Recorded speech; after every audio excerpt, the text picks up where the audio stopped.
This is the GPL podcast, part of the Pull Tab Sports family. Oh boy. Jupe making mistakes. I love it.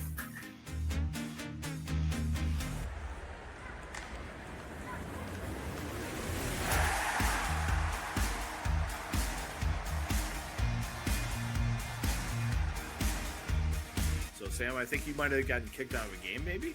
Yeah. For being a dirty player, toe Blake, Eddie Shore. Eat that Schloss. Eat that Drew. Now, here's Jupiter and Vigo. Good evening and welcome to the GPL podcast, episode number 295. Another roller coaster weekend, Vigs. Another roller coaster weekend. Yeah, I think most Gopher fans going in the weekend were expecting to see some momentum from the Notre Dame series when they played the 1-1-3 of LIU and things got tough on Friday. Those dreams went down the drain, and luckily they rallied a little bit on Saturday to get the split. And that's not very encouraging for Gopher fans, but that's where they're at right now. Well, we had a therapy session 2 weeks ago, and I already saw last Friday night that a lot of fans are saying we need another therapy session. I don't know if we're quite there yet again, but I can understand it. I mean, it's just not something this program is used to. Yeah, they're not used to it. And LIU is a challenging team to play against. They're older. They won 20 games last year. If you look at the MPI, they're not a team like that's at the bottom of it. They're not a team in the 50s or 60s or something like that. So, they have played some tough games, and Minnesota hasn't been able to outscore its mistakes really this year. And so when they started stubbing their toe on Friday, they couldn't get away from it. All right, well, let's get to our guests. We have Cappy on again this week. It's first show of the year, and usually we have him for Ohio State, but Viggs in a couple weeks, we said we're gonna have Dan Woog on to kind of near the anniversary of his father's death, so that's why we're having him on now for Penn State. So let's bring him in. Paul Caponigri, Big Ten Network, former OSU player. What's up, boys? Yeah. Do I have to bring the hope here for the Gophers, or is that Biggs' department, or what? But it's good to be here. Good to talk some pucks. The league, man. It's every year there's always kind of something you don't expect to happen early, and a lot of hockey to go. Well, to be fair, Viggs, we all thought this was going to be a down year. Maybe not this much inconsistency. But when quite a few players didn't come back, the positivity was not as positive. I'll tell you that. No, they just don't have the leaders on the team who are putting the puck in the net consistently.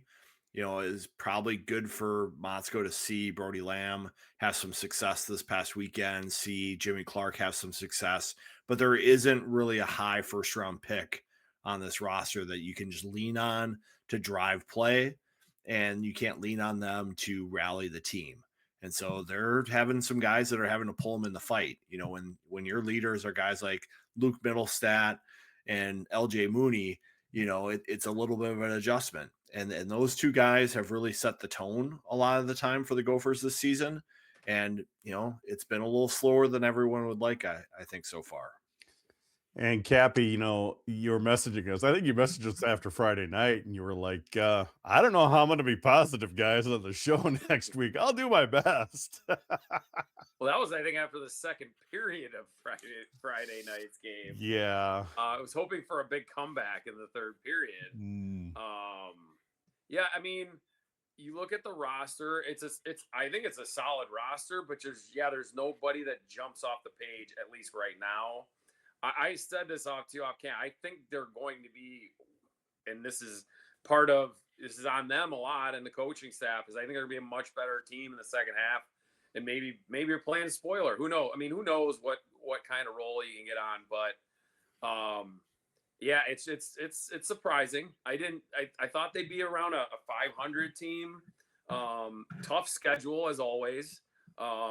But yeah, I mean, yeah, Long Island's tough. I mean, they did lose their coach, and some of those their better players went with him to Ferris. But it's pretty cool to see a team kind of they play hard, and it for young teams to play against hard working older teams, that's where the consistency thing comes into play. And Minnesota hasn't found that yet. I still think there's just a lot of talent there that just needs to mature.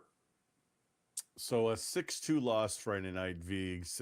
It did kind of feel like rock bottom at times. Yes, we all know LIU is 15th, 20th, whatever they are on the NPI. But Are we allowed to look at? Wait, are we allowed to look at that yet? Yeah. Ask. It's starting to make sense. It's starting to make sense. It's Minnesota's like 40th, so.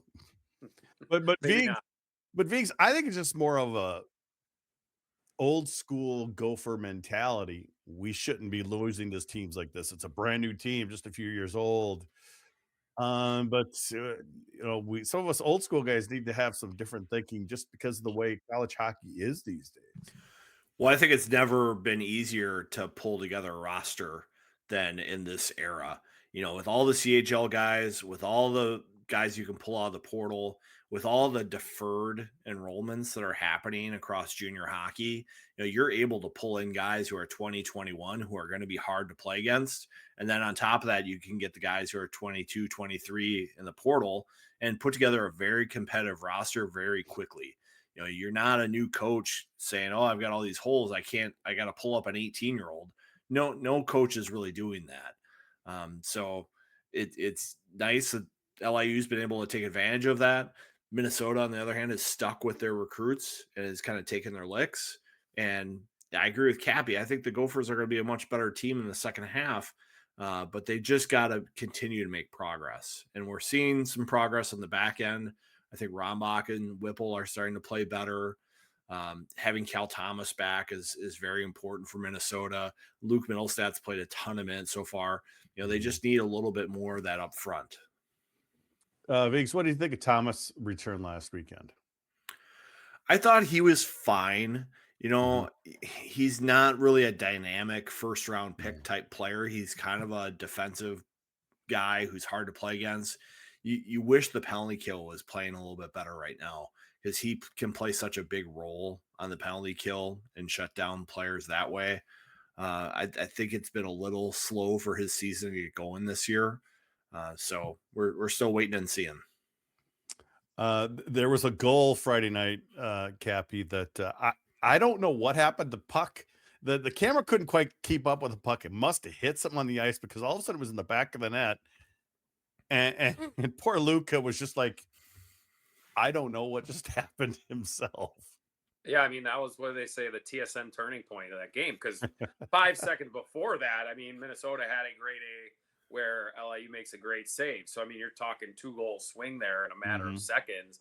And then that kind of goal, I mean, I don't care what team you are. That is going to be a deflating sequence and is going to challenge any team. I don't care if you are the 2000 Detroit Red Wings. I mean, that is just like a really terrible sequence and really tough to come back from. I texted Eric Brevervigs, who was behind the goal, right where Luca was, and he says, I kind of even missed it myself, and he is literally right there behind the goal. He says he was too busy. Like, how did we just miss that goal? And all of a sudden it was back in that. Even he missed it, being literally 10 feet away from it. Yeah, they say hockey's got the funniest bounces because the puck can be too cold, it can be too hot, it can be the right temperature, it can be sticky, the ice can have ruts in it, the ice can be warm, you get weird things all the time. That's just an unlucky one and unlucky to have it come in that game at that time. It was a kind of a killer, Viggs. I'll tell you, and just the one thing out of this game were easily the best two uniform, the combination with the baby blue, the shark blue, whatever you want to call it, and then that Gopher jersey is what the kids say fire. That combo is pretty sweet. Was it both nights that was it that, or did they Gophers wore different? It was just Friday night. It was kind of a color rush thing. I loved it because I got the shoot between the benches for 2 periods. And I talked to even you, photographer. He's like, You know, a lot of people didn't like LIU's jerseys because it didn't go with their breezers. The breezers are just hockey pants. Hockey's a weird one with the pants. Yeah, it is. Vigs, I loved the color rush. I love that there's enough contrast there that they could play this. And, you know, we've talked about how we think North Dakota and Minnesota should always do kind of a color rush when they play. I liked what was going on Friday night with those colors. It was beautiful. I thought it was the best thing about having LIU on the schedule is a chance to see those jerseys in person. Yes. You know, I thought that was great.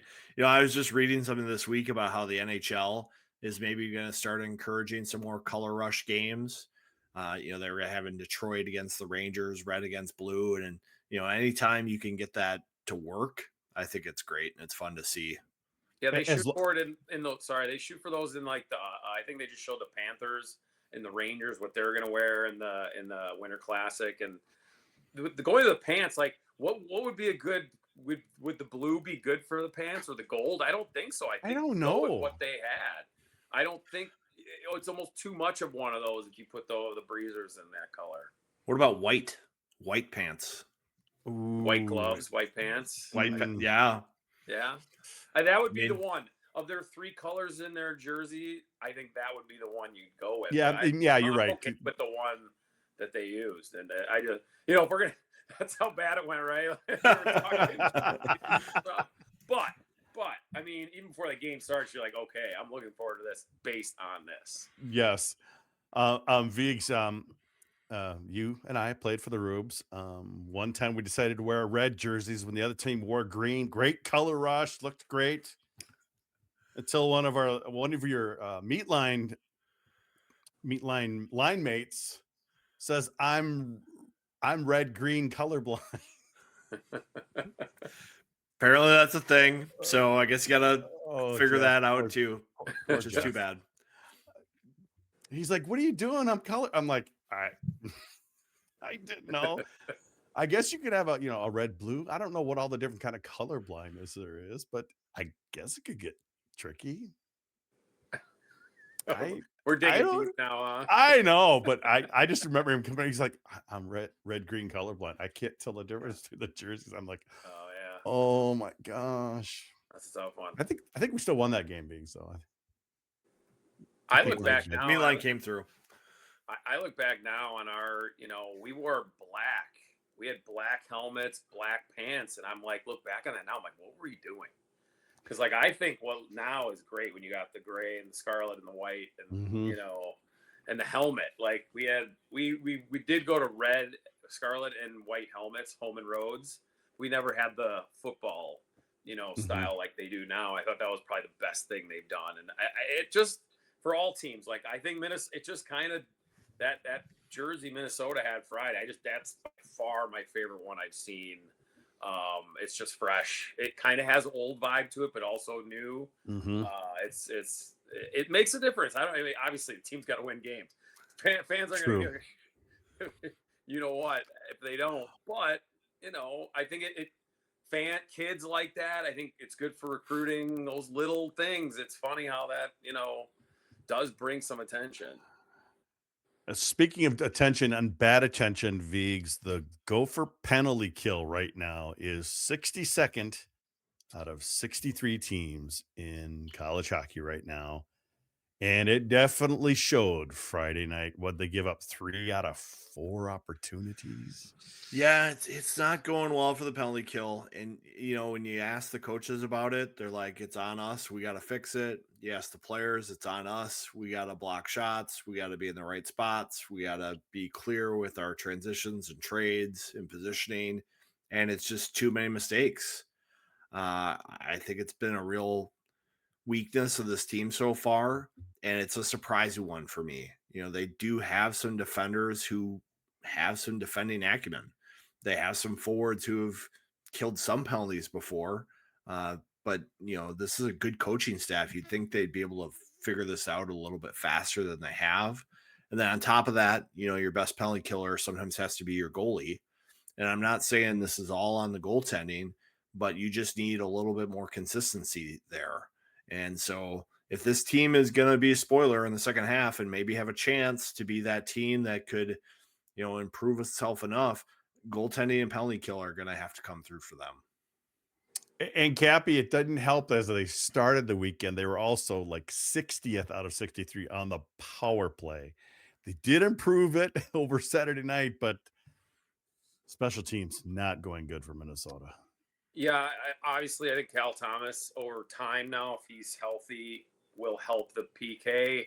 I think also, like, when you're talking numbers like that, it can get in your head after a while. And, like you're trying, coaches are saying this, players saying the right things, all that. But you need some luck sometimes too. You need the puck to go off a skate or go wide, like those little things sometimes. And then you get 4 in a row. And then you get a whole game without a kill, or you got it. You can't keep giving up 2 or 3, and your head's up, and then you're still trying your best, but like it gets in your head, and you're human beings, and when you see that happen over and over again, so it's little baby steps, and obviously getting better players, and then power play. I mean, I think we were concerned about this before the season. You lose that quarterback on the power play. I think, Leo Gruba was a guy they're really hoping for. I think he still could be, but Sam Renzel was so good on the power play, rushing, getting the puck in the zone, just being that threat up top, opened up. And then obviously, you lose guys like Stuggerud and Wood and all that. It's going to be different guys, but that quarterback is probably that spot that they need to kind of get the whole thing going on the power play. I haven't been as worried about the power play in terms of how they look on the ice, with the process. I think they've got some pieces in place with Middlestat and Mooney and Lamb and Zemer. I think Tanner Ludke's been a good bumper net front guy for them. I need to see a little bit more decisiveness, getting pucks to the net and then getting those second and third chances. I think sometimes they've been a little hesitant to get their rotation going. And it's just something, they've got so many new faces out there. It's going to take a little bit of time, but I'm not as worried about the power play as I am with the penalty kill. Well, the power play, Friday night or Saturday night, I did notice, Viggs, that they switched up Mooney. They put Mooney on the right side. I mean, he wasn't there 100% of the time, but when he was out there to start a power play, I noticed he was on the right side instead of the left side, facing the goalie. And he set up Brody Lamb for a very Snuggerud-ish goal, and it was real quick. Yeah, I asked Middlestat about that after the game, and he's like, it makes a lot of sense. Moons has got the great vision to see everything. It allows him to see the center of the ice easier and make those passes. And for Lamb, maybe it's a little less pressure to be a playmaker and a little more of an opportunity for him to shoot the puck. Because I think that's when he's shown that he's been dangerous, is shooting pucks, getting to rebounds, attacking the net. I think when he's on his off wing, it's probably easier for him to get into those plays. Whereas if he's on his strong side, you're almost forcing the puck to go through him in something maybe he's not comfortable doing. It's funny you bring that up because, it's a NHL thing, but a guy here in Chicago was, they just, hey, he's the young superstar. Let's put him on his Ovechkin side and let's shoot one-timers, and that's going to be it. And it just was not working. What they do, they put him over on his offside, and their power play has been unbelievable because now he's a shot pass option. I love it. I always played my off wing. You just kind of, and it's not really your off wing. It's kind of your strong side wing, as if you were playing up and down the wing, but it's your offside for the power play situation. I just think it opens up a guy, you do that little curl out to get your momentum coming back in, and it just opens 3 different avenues. And LJ Mooney, I think that's more of his sweet spot. And like you said with Lamb, he's more of a doer than a thinker. I think he's better when he's doing that. Too much thinking, he gets in his own way. So that's a really nice change up there. And these guys watch a lot of NHL games. They're not dumb. I mean, Coach Moskow and Killer are great coaches. They watch a ton of hockey, and that's a great adjustment. Viggs, by having a successful, Saturday night, they ended up jumping about 20 spots to number 40. It's the percentages are real close. They're still not the greatest. So things can only go up there for both sides, really. Yeah, and I think as the players get more comfortable, it's going to help. I think one thing on the power play, we've seen Mooney taking some power play draws when he's on his strong side. Face-offs again for this team have been a little bit of an issue, both with the penalty kill and the power play. So they still need some guys to emerge there. Mason Moe is a guy who's looked comfortable at center, even with Ludke coming back in the lineup. He stayed at center. Maybe that's something he finds his way on the penalty kill a little bit more, and they elevate his role, because I think Mason Moe's made a nice impression on the staff and the fans so far. Veeks, I've been hearing a lot of people saying they want to see John Middlestead on that kill. Is he not been playing there as much? Because it's more about his effort out there, and that's what a lot of penalty kill is about. Yeah, I think we talked about this last week. I think John Middlestead would be a good fit. I'm obviously not the coach and can only see it from here. But he's an older guy. He plays hard when he's in there. He's not afraid to block shots. He's not afraid to jump into 50-50 battles when he sees that he has a chance. And he's not a reckless player. John Middlestead's a guy who plays within himself when he's out there. He's not going to jump out of the system to try to get a scoring chance or something like that. How are you on the penalty kill there, Cappy? How am I in terms of how were you as a penalty killer? Yeah, how were you? I think I was pretty good. Okay. I did get to play. I mean, I luckily enough to play in all situations. I wasn't a speed guy. I was a smart guy, like being in the right spot. Always had my stick on the ice. Like I'm watching my little nephew now play. He's 9 years old and he's a defenseman. And I'm watching him skate back to the puck and he's got his hands up in his waist with his stick. And I'm like, I don't want to say anything, but I'm like, get your stick on the ice, like skate with your stick on the ice, have your sticks in lanes. Like those little things on the penalty kill, it can prevent a pass from even being attempted. Like you put your stick in the right spot, they don't even try to make that seam pass or whatever. You know what I mean? So, look, if things aren't working right now, you got to give other guys a shot. If what's that, definition of insanity, keep rolling the same thing out there. So hopefully, I mean, John's got some experience, right? I mean, that's if he's playing any special teams, it's that, right? So, right. The other guy I wanted to kind of talk about, because I seen him last year in Waterloo, and he just made his debut this weekend. Was it? I think Teddy Townsend is going to be a player, and he's got some speed, and he played in all situations for that Waterloo team that almost won the Clark Cup last year. So it'll be interesting to see how he kind of works his way into. Like, he scored a goal on the weekend. He did. I think he's a guy that I don't know if he's going to be a star player right away, but I think that's a guy that maybe that will help that wasn't around early in the season. Both he and Rombach got their first point on Townsend's goal. Yeah, I think Townsend adds a little bit of speed. Yeah. If you look at the Gopher roster this year, there's a lot of size, but there hasn't really been a lot of noticeable speed either in transition or on the forecheck. So I think Teddy Townsend definitely adds an element there that they're missing, and we'll probably give him a chance to make an impact this year. And I do think, Motzko traditionally, gives guys until about this time of year to sort things out and figure out, this is the spot we thought we were going to put you in. We've coached you up on it. Are you still making the mistakes? Okay, now it's time to make changes as we head into winter break. Yeah, but I don't think he's ever had a record like this. No. So, but I mean, everything's getting involved now. Recruiting, everything. Bob's got everyone is adjusting literally on the fly, and I think that's something that you live and learn from. Changes.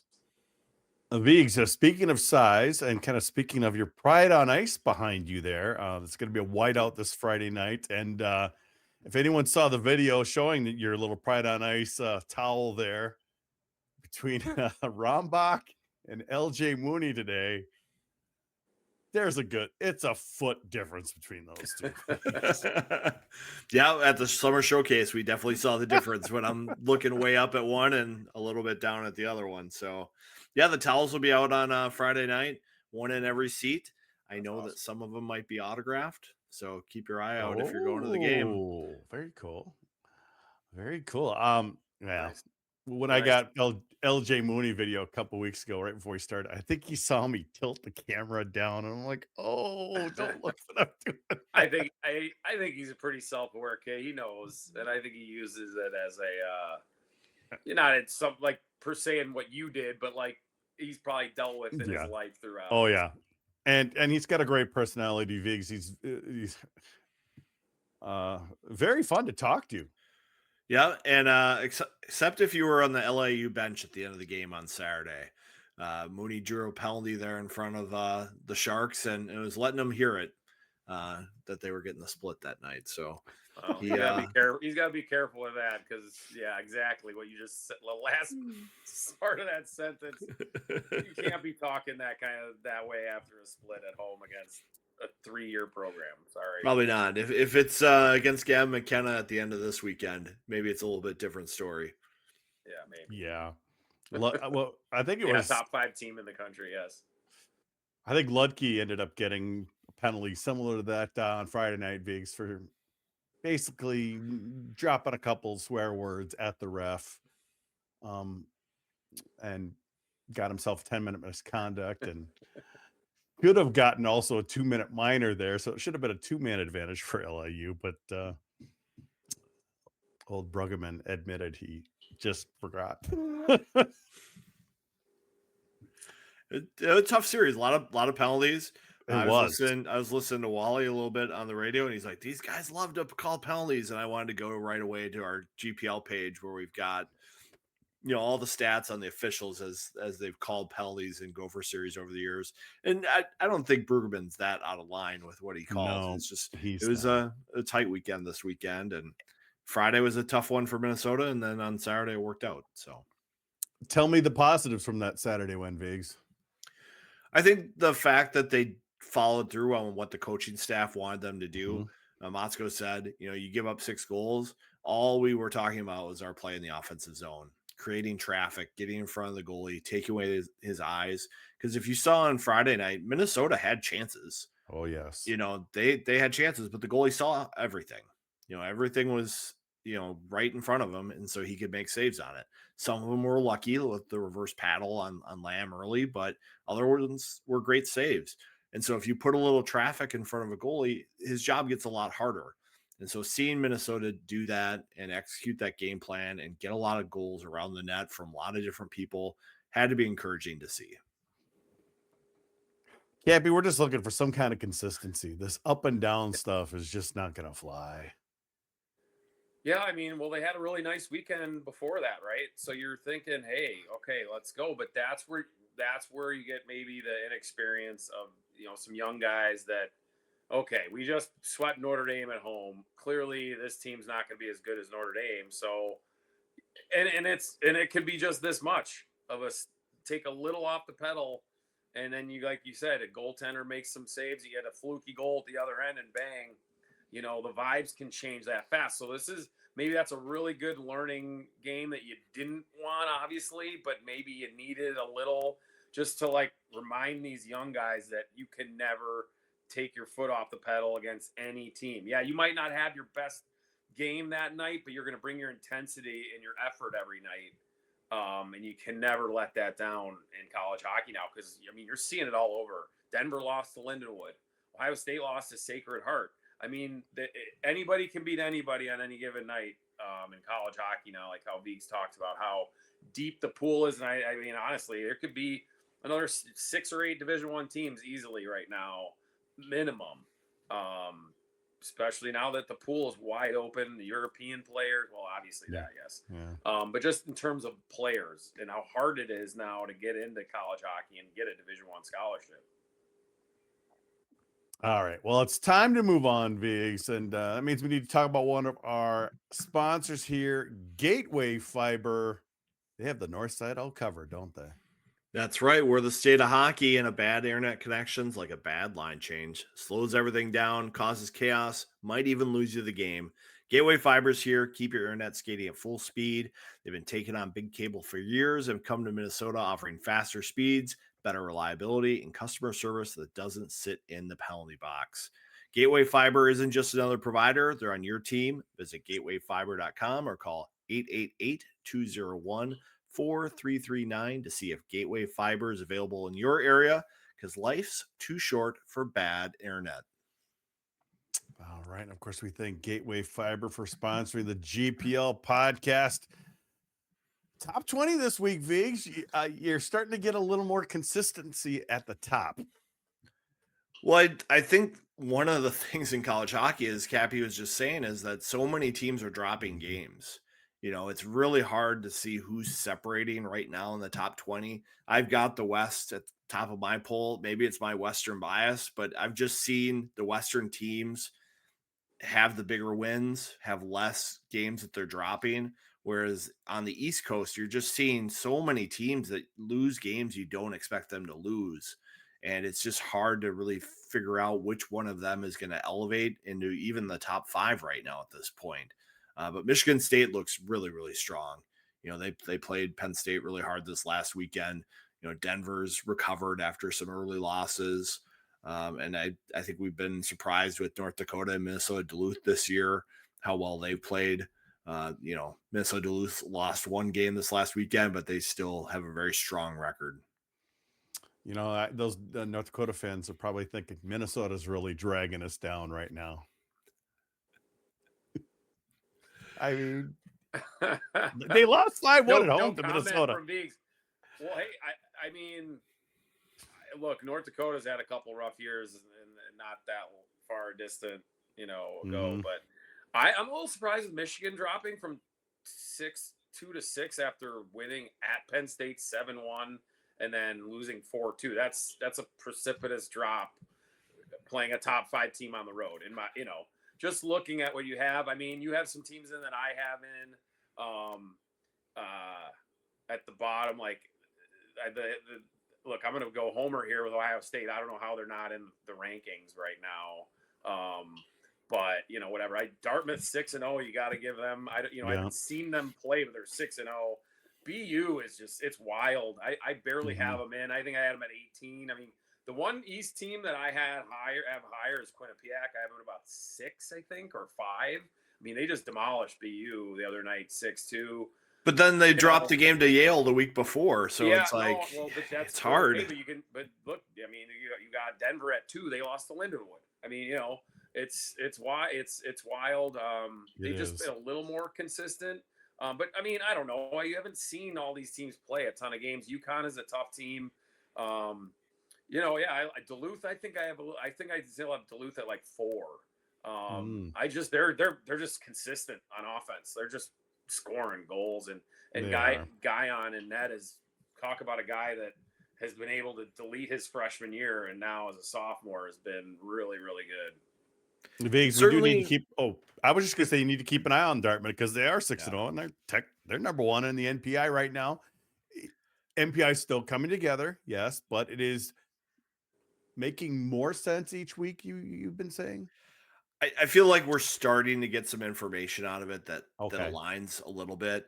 The ECAC teams need to play more games. They need to get 10, 12 games before things start to make sense there. We've got one more stretch of non-conference games coming up, but it certainly looks like the Big Ten is going to be having a huge advantage going into the NCAAs.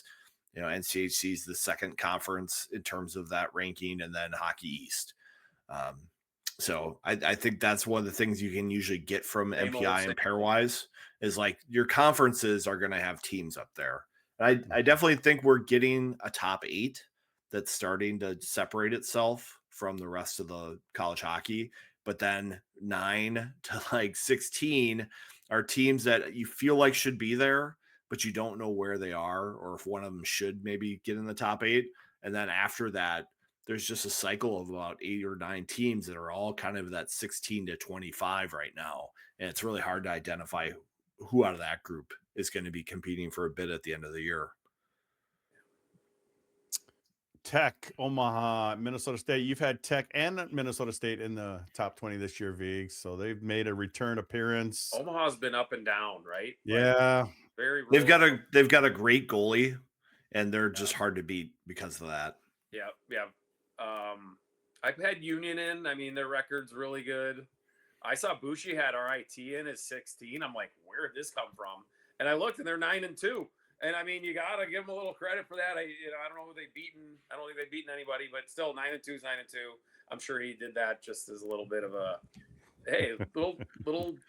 I mean, kudos to them, because I mean, they lost their coach. I mean, they lost all their good players from a couple of years ago, and to be 9-2, that's pretty impressive. So I'm not hating on that, and it's still so early. Maine's kind of been up and down. I think everybody thought Maine was gonna be a top 5 team. BC's been. I had them out. Now they're back in. They had a rough 4 games or whatever that was. So, and like you said, there's so many teams that you're like, okay, if you go on a little streak down, we'll find somebody to take your spot. Mm-hmm. Yeah, this is one of those years in college hockey where the fine line between winning and losing has never been smaller, I think, across. Like, there are 50 good teams in college hockey right now, I think, maybe even more. It's just so easy to fill out your roster with guys from CHL or, deferred juniors. It's never been harder to be an American wanting to play D1 hockey. That's for sure. Yeah. Cappy, what is going on with the women's, maybe men's arena at Ohio State? We haven't had an update on that in forever. God, I mean, you just wanted to make me mad tonight, huh? No, honestly, I mean, I think there's hope now in terms of, because, quite frankly, the new athletic director, Ross Bjork, we actually had an alumni Zoom with him late last spring or so. Okay. And I think there's a plan. The spot is there. I think they want to announce it so that they can start making it more easily to raise money, which I don't know the books at Ohio State. All I know is they got a lot of money. So I say it's going to happen. I think now I feel a little more confident it's going to happen, because he was really pissed off. Like, he came from Texas A&M. He didn't know anything really about hockey, right? In terms of what happens in the playoffs. He was not happy that they had to go play down at Nationwide Arena in the first round of the playoffs last year against Wisconsin. And that was just something brand new to him, right? He had no idea that was something that would happen at his university. So he definitely wants it to happen. I think the president is a huge hockey guy. I think that helps it. So he, obviously, if they need a nudge, he would be a guy that would be willing to do that. So I wish I had a better update. But I think the most confident I think that's going to happen. I just don't know when, and that just really sucks. Someone send him over to the women's arena to watch a game. Send him over there. The president has been there like 3 times to drop the puck. He loves hockey. He wears his bomber jacket. I mean, he knows. I mean, I'm sure Ross has been there now. He's seen the program, which they're number 3 now, which I don't really understand. They have 1 loss. Minnesota has 2. I guess because they beat Wisconsin. Whatever. But I mean, they've been in the national championship. Okay, you got to remember, Wisconsin hadn't lost in like a year, so totally. That's their last losses were to Ohio. It was State. at home. They could have lost the Natty Championship last year. I'm still fired up about that. I don't tweet often. I tweeted that day anyway. But no, I mean, they earned it. That was crazy. Yes, it was. But they earned that program has earned something better. You cannot be that good and be playing in a old ratty barn that they're playing in. Viggs, you and I agree 1,000%. We just hopefully they build something, kind of the new popular thing, 4,000 to 6,000, probably closer to 5 or 6. From what they just talked, sorry to interrupt, but it's like a Notre Dame style type rink. Perfect. 4,500 with the concourse above that you could probably fit another 600 or 700 people in standing room. The suites above it on both sides. Notre Dame would be the perfect kind of template. And Viggs, that's nothing but positivity for college hockey and Big Ten hockey. Well, it's great. It looks better on TV to have buildings like that where you have fans there. I think anytime you can have like the club bar type atmosphere for luxury premium seating, that's a benefit for a program. It helps fundraise it. It helps keep the donors happy. And, those seats are often usually sold because it's easy to sell premium typically. But It'd be good for college hockey. I know that they have the plans already done based on the regents documents I've been able to see from Ohio State or the trustees. They have some of that stuff out there. They just are The land is there. Yeah.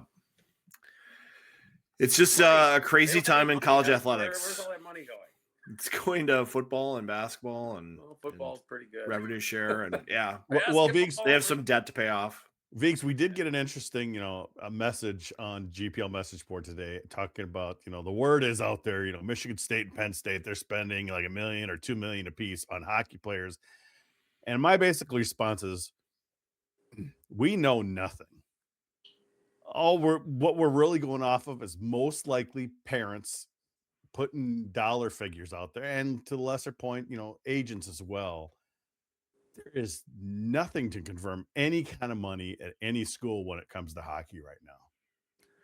Yeah, all the numbers are just kind of smoke out there. The best thing that we'll see at the end of this fiscal year is when schools have to report to the NCAA. They're going to have to say how much revenue share they gave to each program. And so that we still won't know who is actually getting the money, but you'll get a pretty good idea. If there's a hockey program out there that with a 7-digit expense for revenue share, it's going to show you they're spending a lot of money. But I just don't think that those big dollars are out there for hockey. And you've been hearing something similar, haven't you, Cappy? Yeah, I mean, I have been hearing a few numbers, and from relatively decent sources. I'm not gonna, Yeah. Obviously, some guys got some money. There's two guys that's pretty obvious. We know one shoe fell, and then the other one fell between the two schools, and the numbers, it's in a ballpark of money we've never heard of before in college hockey for one player or two players. So that's just, great for them, great for the sport, I guess. Everyone's going to have to figure it out. Do they have the money to do it? I mean, I know Ohio State right now does not have a lot of money, if at any, for hockey players to pay them to come to Ohio State. And that's just a fact. I don't know if they'll get. There's 36 Division I sports at Ohio State. They have the most of any school. How does that get split up when you have the monster of football and then everyone else? So Minnesota's going to probably have an interesting debate, because Minnesota's the one program there that brings in the money. They're the one team that brings in revenue every year, pretty much. I mean, don't they? I mean, yes, but it's not included in any of that, is it, Viggs? Well, in terms of like the NIL money and stuff, is that what you're saying? It's not included? Because I'm saying Minnesota makes money on men's hockey. Like they're a positive revenue team with the amount of tickets they sell, with the amount of contributions that are coming into the university for men's hockey. There is an opportunity there. And so like when Jimmy Snuggerud decided to come back, there was money there for him to get, to not NHL money, but it was money to, help him, have one more year on campus and get a little something in between. And I think that is kind of the model that if Minnesota is going to pay players, that's the situation they want to do it. They don't want to spend it on somebody who's 17 or 18 coming and probably one and done. That's probably just not a very good use of those resources that are limited. The better resources is to use the revenue share to pay more full ride scholarships. And I think that's something we've talked about with Nick Angel and the Golden Helmet Collective. That's something that they could see happening, is where all those scholarships are fully funded at a starting point, because then that money isn't taxed and the players don't have any debt from school. So there are options there. And I mean, I think, and they started it. They were one of the first ones to have the players can get paid for name, image, and likeness, jersey sales and stuff. Because Minnesota is one of the schools, very few besides North Dakota, that players. I mean, Snuggerud jerseys will. I mean, you're going to make thousands and hundreds of thousands of dollars. No, but some of these guys, most college hockey guys, are pretty happy to get a nice little extra chunk. But they're not doing that. They're not doing that. I thought they were doing you're that. You're not seeing jerseys with names on it. Well, you're seeing the screen printed jerseys, like the more value ones. Well, it's a little bit different. It's a little bit higher quality. It's like the the sublime or whatever. Well, what's the what are they getting? What is that they're doing at the school? What they can the last couple of years? What do they call that? The Dinky Town? Yeah, Dinky Town. Did that kind of just fall off, or no? It's there because they were the first ones to kind of create that of any school, weren't they? Yeah, I mean they were on board with some of the original like print on demand player name, image, likeness type stuff. I don't think it's been as big of a emphasis lately, since Renzel, Moore, Chesley, Kurth all left early. Right. I think there was probably some funding there if those guys wanted to come back, but I don't think it was even a discussion point for them. Yeah. Well, it's still a wait and see thing. Really, it is, Cappy. Sure, and I think the other thing though that is important is like, okay, where are they going to recruit now though? It's not all about money. Not all these guys got money. They're coming now with opportunity to go play at a university, and the CHL players, it's got to be an option. It's got to be something that they make, I don't want to say priority, but you don't want to miss the boat when there's a whole new plethora of players. I compared it to football. Say in football, college football, Florida was not available to college football, and they had their own league because they're so good down there. And then all of a sudden, the next 1 year, they finally agreed to join college football and become part of the pool of players. That is, you can compare to Canada all of a sudden becoming a wide range of players available now to all the universities in college hockey. And I think you cannot sit around and let everyone else get all those players. And you kind of sit back and kind of, you can keep your recruiting this way, but if the results don't catch up this year and they struggle again, people are going to start wondering, why aren't you going after this new pool of players? Ed Vigs, that's kind of where a lot of fans have been going after during this struggling start. They're like, why don't we have any CHL players? Why don't we have a full roster? These are legit questions that we'll see at the end of the season. Yeah, one of the Golden Gopher Fun events was this weekend where fans got to go ask questions of Bob Motzko before the game on Friday, I think. And fans were asking questions about these things. And, Bob had to, say his speech. And, he didn't want to dip into the CHL. He wanted to stick with the guys he recruited that he liked. And they're going through the growing pains, but this is the path that he wants to go through. He's confident that they're going to come out on the other side in better shape than they would if they would have gone into the CHL this year. Because I do think, you look at the CHL players, are they going to stick around for 2-3 years? How many of these guys are going to fit in college? That's something you got to know before you start building a roster with them. And, as good as Michigan State looks, if a lot of those guys leave after this year and go play in the AHL next year, that's going to be tough for Michigan State going forward. But if they win a national championship on the way, all worth it. That's just it. Because they're just building credibility right now. And so I think the next guy will see, Porter Martone just did that. So who's the next guy that's just got drafted, but he's not ready? He's that 8th pick in the draft, but he's not quite ready for the NHL. So I'm going to go play a year of college hockey. It's not going to be a perfect science every time, but it kind of builds a template of, okay, I can do it this way. And then, I'm not saying Bob should have done this or that. Nobody knows for sure how it should have gone, but you did have that one roster spot at the bottom there. Look, I'm not going to knock a kid given opportunity because, he wasn't a Division I hockey player. You had a spot there. Maybe you could have gone somewhere in the CHL, the Q, Western League, and found a guy that maybe was a little more talented. No knock on any player, but that's a spot where you had a kind of little chip to play with, and they decided not to go that route. Well, I think the big reason they saved the spot was Nathan Airy had his injury issues when he came to campus. That's the roster thing's a whole nother crappy. Right. And I think that made it more complicated for Minnesota because you don't want to go to a season where you have Luka coming in as your transfer goalie. You have a good feel for him, but you don't really know.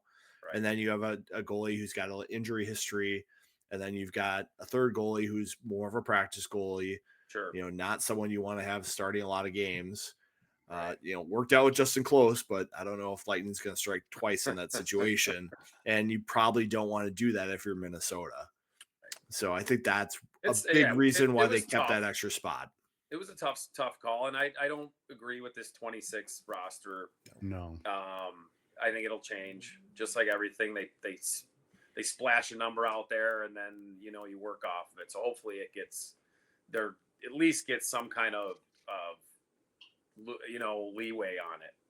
Well, I think we're going to see teams here over break running out lineups that are short. As guys get hurt, as guys leave for, the Davos, Switzerland deal, as guys leave for World Junior, I think we're going to see some teams playing short. Yeah. Viggs, what does it mean that Carter Casey signed his letter of intent a couple days ago? Does that mean he has a year? He may come in next year? What does that really mean? It's interesting. Minnesota is starting to sign guys maybe a year early, like as we saw with Kwasnicka and Maceo Phillips. They signed, but they went and played another year junior. Correct. Nevers signed early, went back, played another year juniors. They've been doing this quite a bit. Typically, when you sign this agreement, you're admitting that we have a spot for you next year. And if they choose not to give you that spot next year, you're supposed to be back on the market. And you can sign with anybody. He's on the market now. Let's be honest. You sign your national. It doesn't mean. I mean, it's saying you're committing, but if something goes wild or something, he could easily be playing somewhere else next year. Right. I mean, it's the wild. But technically, Weiss is a senior, so they will have a third spot, Viggs, on the roster for him if he wants to come in early. Yeah, especially a goalie. You probably don't want to be the third goalie if you're a talent like that. I've seen scouting reports that say Casey could be, a top 50 draft pick, because of his size and ability and the way he's looked at Medicine Hat. But the other thing is that when you sign that, other teams aren't supposed to be able to recruit you anymore. Yeah. So if you are going to flip, it's going to be because you want to, and you have your advisor out there talking to school saying, if I were to decommit and get out of my agreement, would you have a spot for me? That's how it happens then. Sure. It's so easily now manipulated without the kid being involved. He says, hey, I want to do this or that. The agent just does it. And then it's not on the kid. I will tell you, man, I was super impressed with him last year doing that USHL, the finals. I mean, he came from high school, wasn't supposed to play. Their guy gets hurt. He goes in and he was awesome. And you're waiting for like maybe a hiccup. And he had maybe a rough period. I'm trying to remember one of the periods. It was the first home game for Muskegon. So they were coming out fast and furious. And he settled in like a seasoned pro as a 17-year-old. And I just was like, and he's a Minnesota kid. I'm like, the Gophers need to be on this guy. And Steve Miller texted me during, he's like, hey, are you doing the broadcast? I'm like, he's like, yeah. He's like, oh yeah, we got Teddy. And I'm like, are you watching that goalie too? I didn't say that, but I'm like, he's got to be watching him. And I'm like, this kid is super impressive. He's a Minnesota kid. There hasn't been a lot of that happening, right, with the Gophers lately. I'm like, they got to lock this kid down.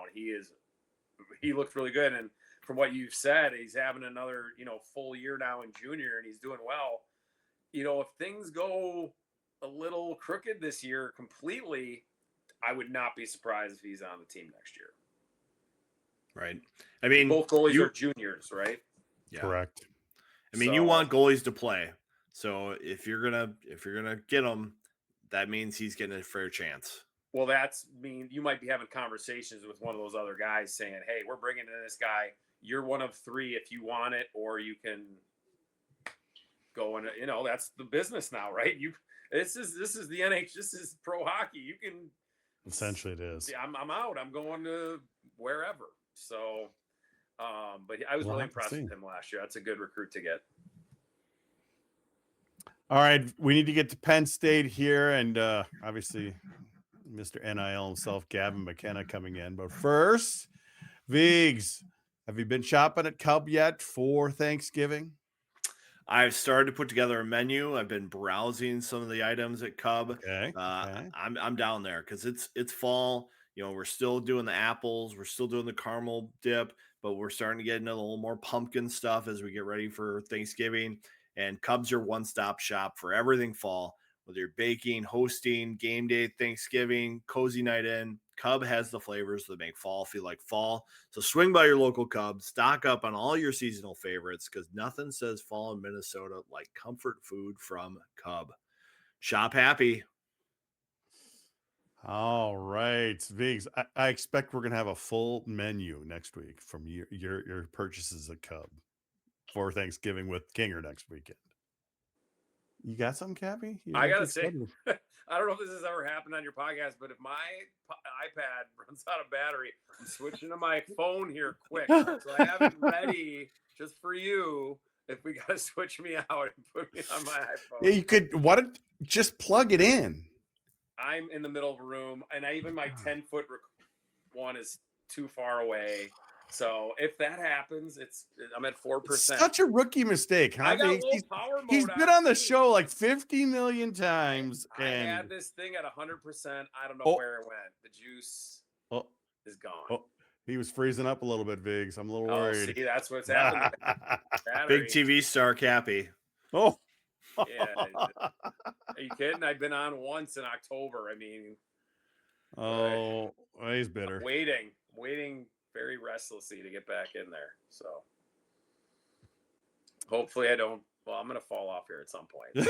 I'm ready. I got the phone ready. And then you're going to be the Pat Micheletti. You're going to be back on the phone and you're going to be holding it at interesting angles. Yep. It'd be perfect. By the way, Pat Micheletti back this weekend, Viggs. That's exciting. That's good. I'm glad he got to Mayo and got help and is healing up. Oh, that's great. Great news, man. Yes. Love Pat. Pat's a man. He is. He'll be doing, it looks like radio Friday night and TV Saturday night. So good for him. Great for him to be back. He's complaining about the podcast times. It was too late for him tonight, Viggs. Of course.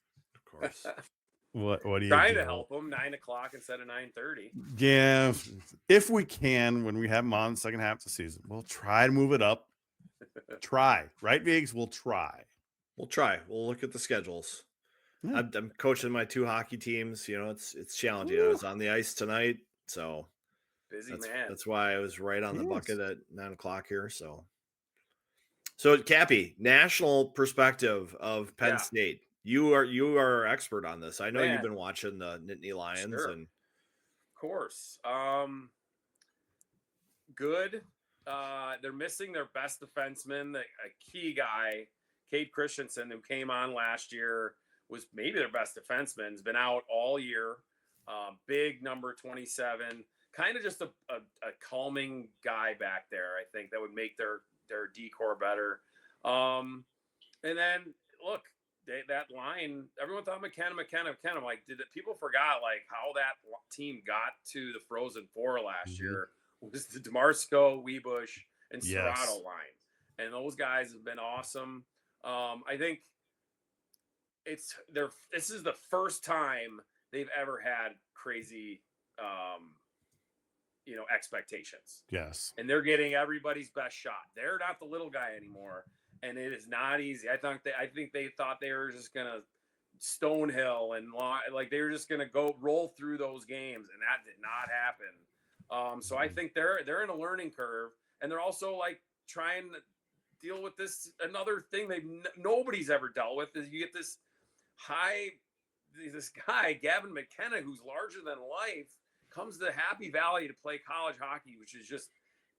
Asked 7 years ago, if you would have said something like this would have happened, no shot, right? And I just think so many expectations, and then the media and all that, and maybe at times they're watching McKenna instead of going to play hockey. They're still a top 5 team, I think, right now.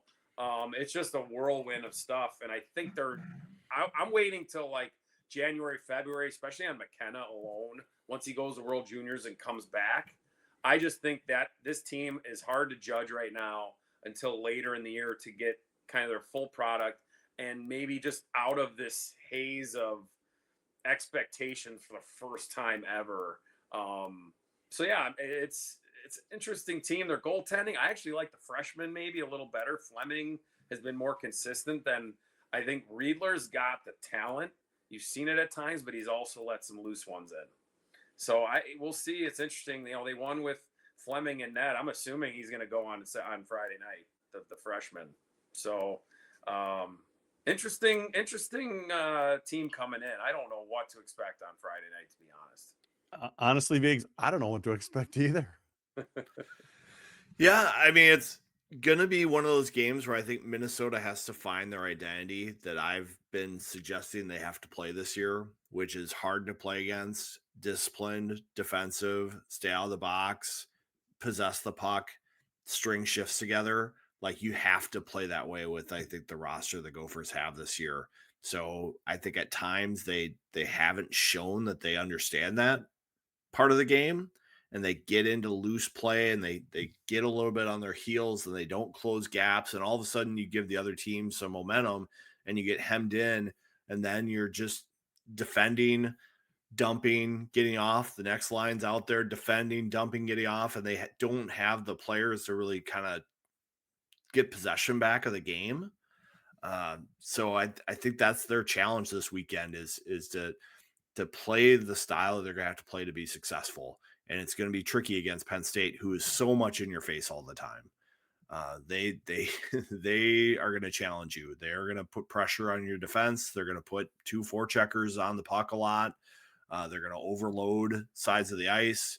They're going to try to beat you at the half wall all the time. And it's going to be a high intensity game, which will be quite the challenge for Minnesota. It's good that they have Cal Thomas back. It's good they have Tanner Ludke back.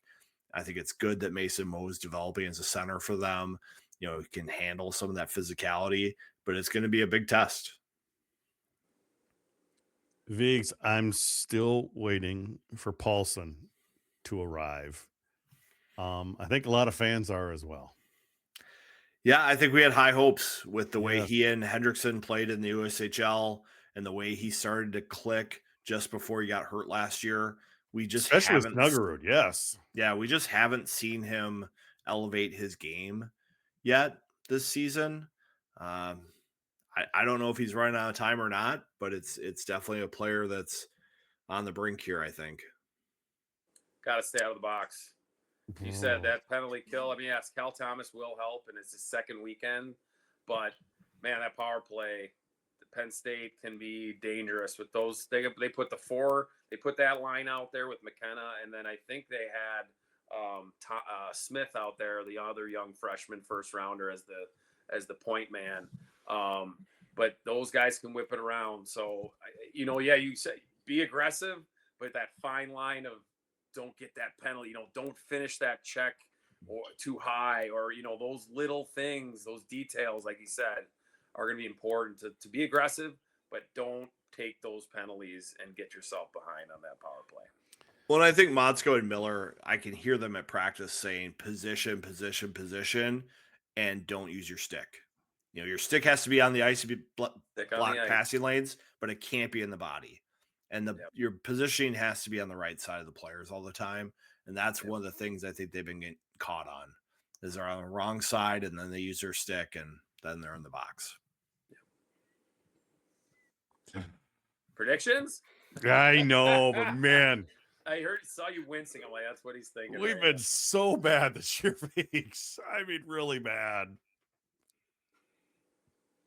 We've gotten yelled at by Deutsch a couple times. Oh. Do you want me to go first? Go for it. I mean, I think it's going to be a split. Oh. I do. Penn State's just not been consistent enough. You'll see a good game one night. I mean, they lost 7-1 and then came back, win 4-2. And I think Minnesota is the same. Like, Penn State has been a little more consistent, but I don't think Minnesota's going to get swept at home. I just don't see that happening. Like I said, Cal Thomas and anchor back there, you can take a little bit off the pressure off of Luke Middlestat. And those Rombach's, was in on that goal. Maybe he's a little more confident. I just think they're gonna win one of the two and get a split.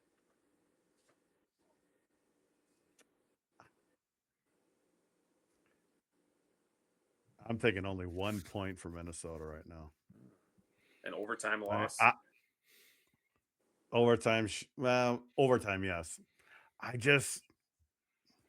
They got to show me, Viggs. They got to show me something. Right now they'll get their butts kicked one night and then they'll come back win the next night and just doesn't change until something changes. I'm not so positive on this team yet, so I'm going to say 1 point on the weekend. Viggs. What do you got?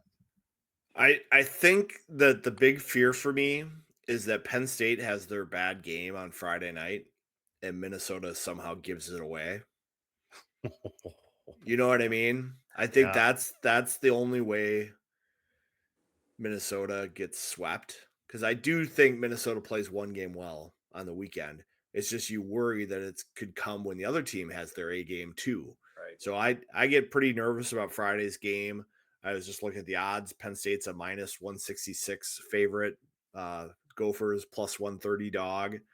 I think that's probably pretty accurate of what I think the Friday night game is going to look like. I think the Gophers do get the split, though. I think they drop Friday. I think they win Saturday. That's kind of been how they've looked this year. It's going to be great hockey, I think. Yep. I think these players are all looking forward to this matchup. I don't think the Gophers are publicly going to say they're looking forward to playing McKenna, but I think they are. There's going to be a lot of scouts in the building. So it should be fun.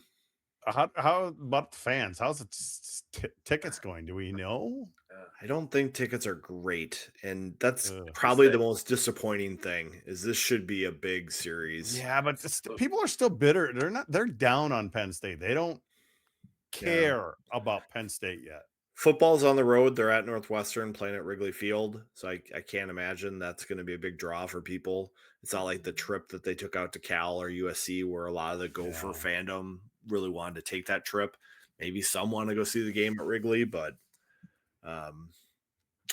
I hope it's a good crowd, because it should be, because these are two top teams in college hockey, and I'm just really looking forward to seeing if Minnesota answers the bell. I know Moscow is worried about the team maybe being a little fatigued. He gave them the day off on Tuesday to kind of rest their legs. I was at practice today. It was probably one of the lower key practices they've had, where there's a lot of teaching going on.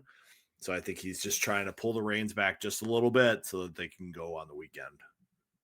Look at that smooth transition for you, Cappy. That was it's not my first rodeo, but it was my first time doing that. Did anyone even notice? Well, you kind of froze for a second while Viggs was talking. I didn't notice. I was like looking down at Viggs and I'm like, also you popped up. I'm like, I don't know. I'm back. That's the professional broadcaster there, Viggs. Oh yeah, that's why they pay me the mediocre bucks. So I missed just a hair of that, but I kind of hit on McKenna a little bit.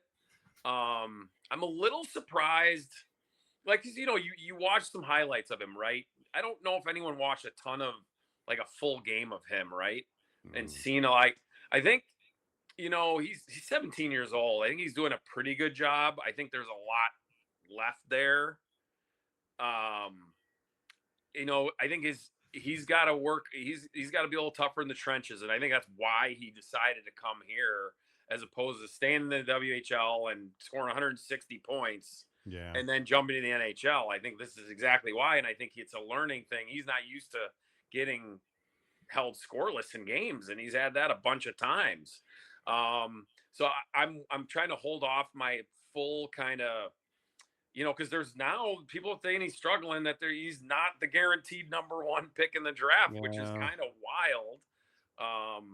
But I'm waiting to see, and I mentioned this about going to World Juniors, probably having a really good tournament, and then coming back as kind of like that, not a freshman anymore, for that second half. And by late January, early February, I have a kind of really good idea of what kind of player he is this year and what he does at that time of season before I really make a full kind of, don't want to make a knee-jerk kind of opinion on his game at this point. Viggs, I think this is nothing but good for McKenna. I think he's playing against older players. yeah, they might not be those superstar young guys he plays against, get all these, but whatever. I think it's good for McKenna. I think struggling is good for McKenna because it's going to make him a much better player. Well, I think for any player, struggling before you get to the next level is Mhm. probably good for your development because you figure out what you need to work on in your game. Matthew Nyes talked about that at Tri-City. He had a terrible start in the USHL and he just grinded his way through it. He found other ways to make impacts in the game. And just look at the player that arrived on campus with Matthew Nyes. I think it's a benefit to do that. And if McKenna can show the improvement over the season, it's only going to help his draft stock. Because could you imagine him having another like 2 point a game season in the WHL, getting drafted first overall and having this happen to him in the first 10 games in the NHL? Right. Like that would be brutal. First whole season. I mean, Right. you're going to be going to, I guess, Calgary or something like that right now, who's not a very good hockey team. And you're not going to have a ton around you. And you're supposed to go in there as a barely 18-year-old and, be the crown jewel. I mean, you guys both hit it perfectly in terms of a little struggle never hurt anybody. You find if you're going to be a real player, because you're like, okay, I need to do other things than just skill it up all the time. And if I don't do that, and I stay this way, I'm not going to get better, and I'm not going to be drafted where I want to be, and I'm not going to be that guy in the NHL. So you're so right. I think it's nothing but good things for him, and it'll test his character, right? Mhm. Like, is he still being the same guy he was in September when it was all fun and games? It was, hey, like the hype. I'm just one of the guys. Are you still one of just the guys when you're not go 3 games without a point, right? And you're not, things aren't going right for you. You still, that's that maturity thing that, look, man, the kid's had the laser on him for 3 years. Like, how is he responding to that? And I think that's another part that people don't talk about. They just talk about the hockey part. How about his mental and his maturity as a person? You guys got anything else? Are we ready for some overtime here? Let's get some OT. Yeah, I think you're Do right. Biggs, you got anything final thoughts for this weekend? Biggest thing, if you're a fan watching this game, it's going to be fun to isolate on players. Like, watch one player for a whole shift. Watch McKenna for a whole shift. Watch Mooney for a whole shift. Watch Tanner Ludke for a whole shift. If you're live and in person, that's one of the best ways to watch these players, is just isolate on them. I like that. that. If you're a Gopher fan, come out. Look, if you're Yes. a little upset with the Gophers, you're not going to come and you don't want to come out and see this young player. Just see what he's all about. You can watch him on TV all you want, but like Vig said, is like watching him, watching all his little things. I mean, this guy's supposed to be the next #1 pick. Aren't you curious? Don't you want to see that in person? And how it's not going to be that easy when it comes next year, when you maybe comes to town once. And it's going to be a lot more expensive to see it. Yeah, look on social media. Dinkytown Athletes is partnering with Adventure to sell tickets. The revenue gets back into the Dinkytown Athletes program. So it's a great way to find tickets. Sometimes you get parking on there too. Nice. Well, thanks for coming on, Cappy. It's always great to have you, man. You guys give me a little warmed up for once the good stretch of the season comes, so I can get the vocals going a little bit more. All right. Well, thanks for coming on, and obviously we'll keep always a pleasure, guys. Always fun. And that's going to do it for this episode of the GPL podcast. We'll be back next week for our Thanksgiving episode with the Kinger himself, John King. For those of you watching on YouTube and Twitter, stay tuned for a little bit of overtime. The rest of you will catch you next week on the GPL podcast.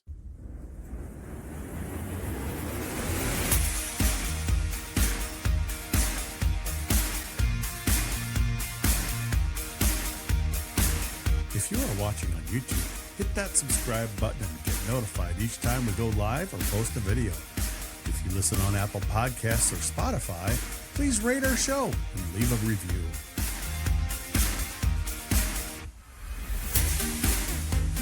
For those of you watching live, you know what's next. It's Vigo's beverage of the week. It's time for overtime.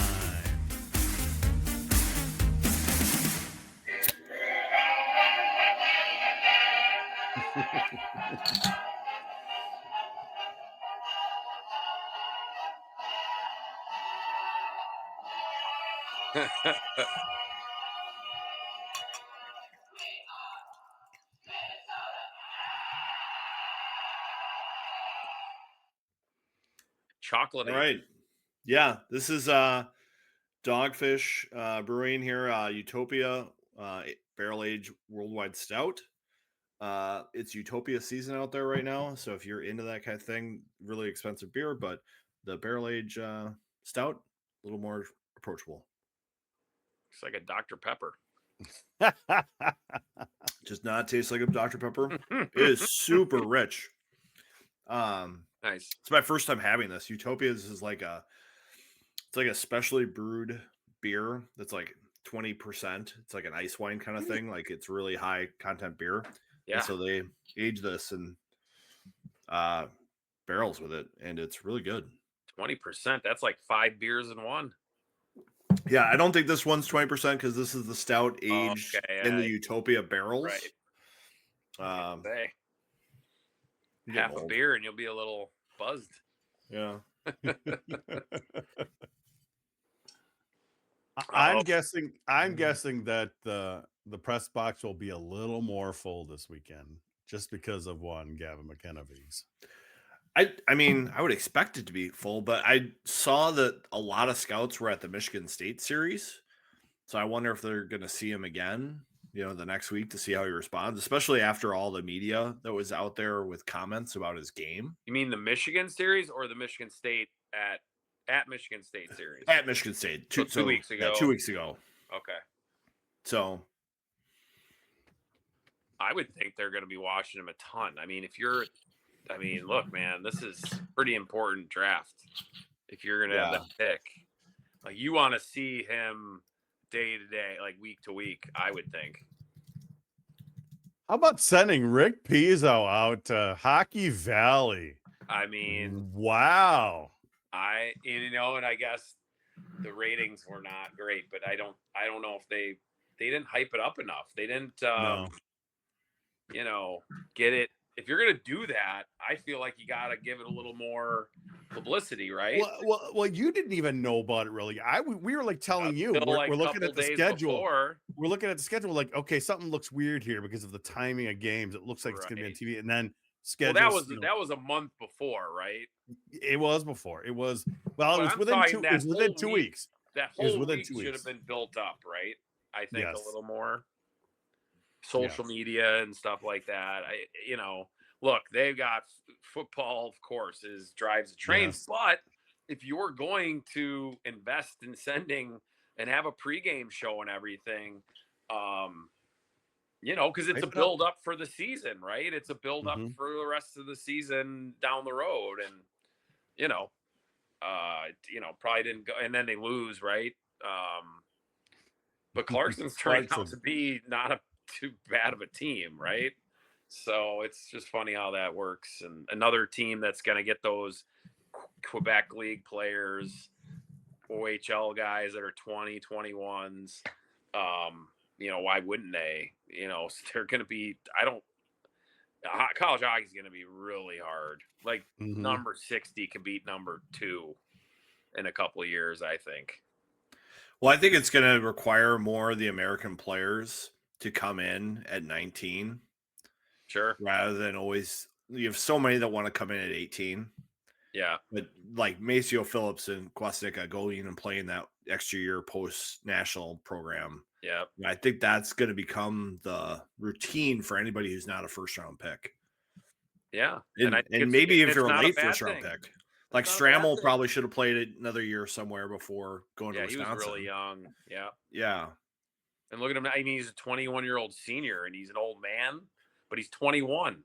Right. Like it's and what, say what you want. I mean, is he going to sign with Minnesota? Who knows? But I think he's put himself now in a spot where he's kind of found his game where I think he's an NHL player, which 2 years ago you're like, or even a year, early before last year, like, So good for him. Everyone goes at a different pace in terms of their development. It's not a linear line of, oh, come here, do this, come do this, and you're in. It just doesn't work that way for everybody. But you rarely stay too late, I don't know. Yeah. I think name some guys. I don't know. I think McKenna would have stayed too long in the WHL if he'd stuck around for another year. But And like he would have had to go. But he would have had to if 3 years ago, if this was Connor Bedard would have played college hockey right now. If it was him, if this was done 3 years ago or whatever. So, what's going to happen? Minnesota had a number 1 draft pick play for them. Eric Johnson. Mm-hmm. I recall. They passed on Jonathan. Not a super great draft. I'm not sure if it was the right Jonathan pick, Taves went number 2 or number 3. Yeah, something like that. Well. But Eric Johnson was the number 1 pick and came to Minnesota and played a season. So yeah, has had a long, great career. I don't know if he lived up to being a number 1 pick, but whatever that Probably means. not. But he played 20 years almost. Yeah, he had a long career. He just retired. Great career, Stanley Cup. Just retired. Yeah. Yep. I think he's doing some media, isn't he? Doing some I think he NHL is. stuff? ESPN or NHL Network. Yeah, I think ESPN. TJ Oshie's on ESPN now. They love those Minnesota guys.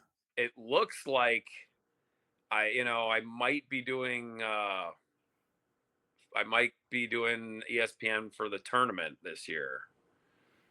For both. So I'm excited. Also, I love doing the games though for like 3 years. The studio is pretty cool because you got a bunch of games going on. True. I'm never gonna complain about working, but it was really fun, like being in Sioux Falls that year, and you guys played BU.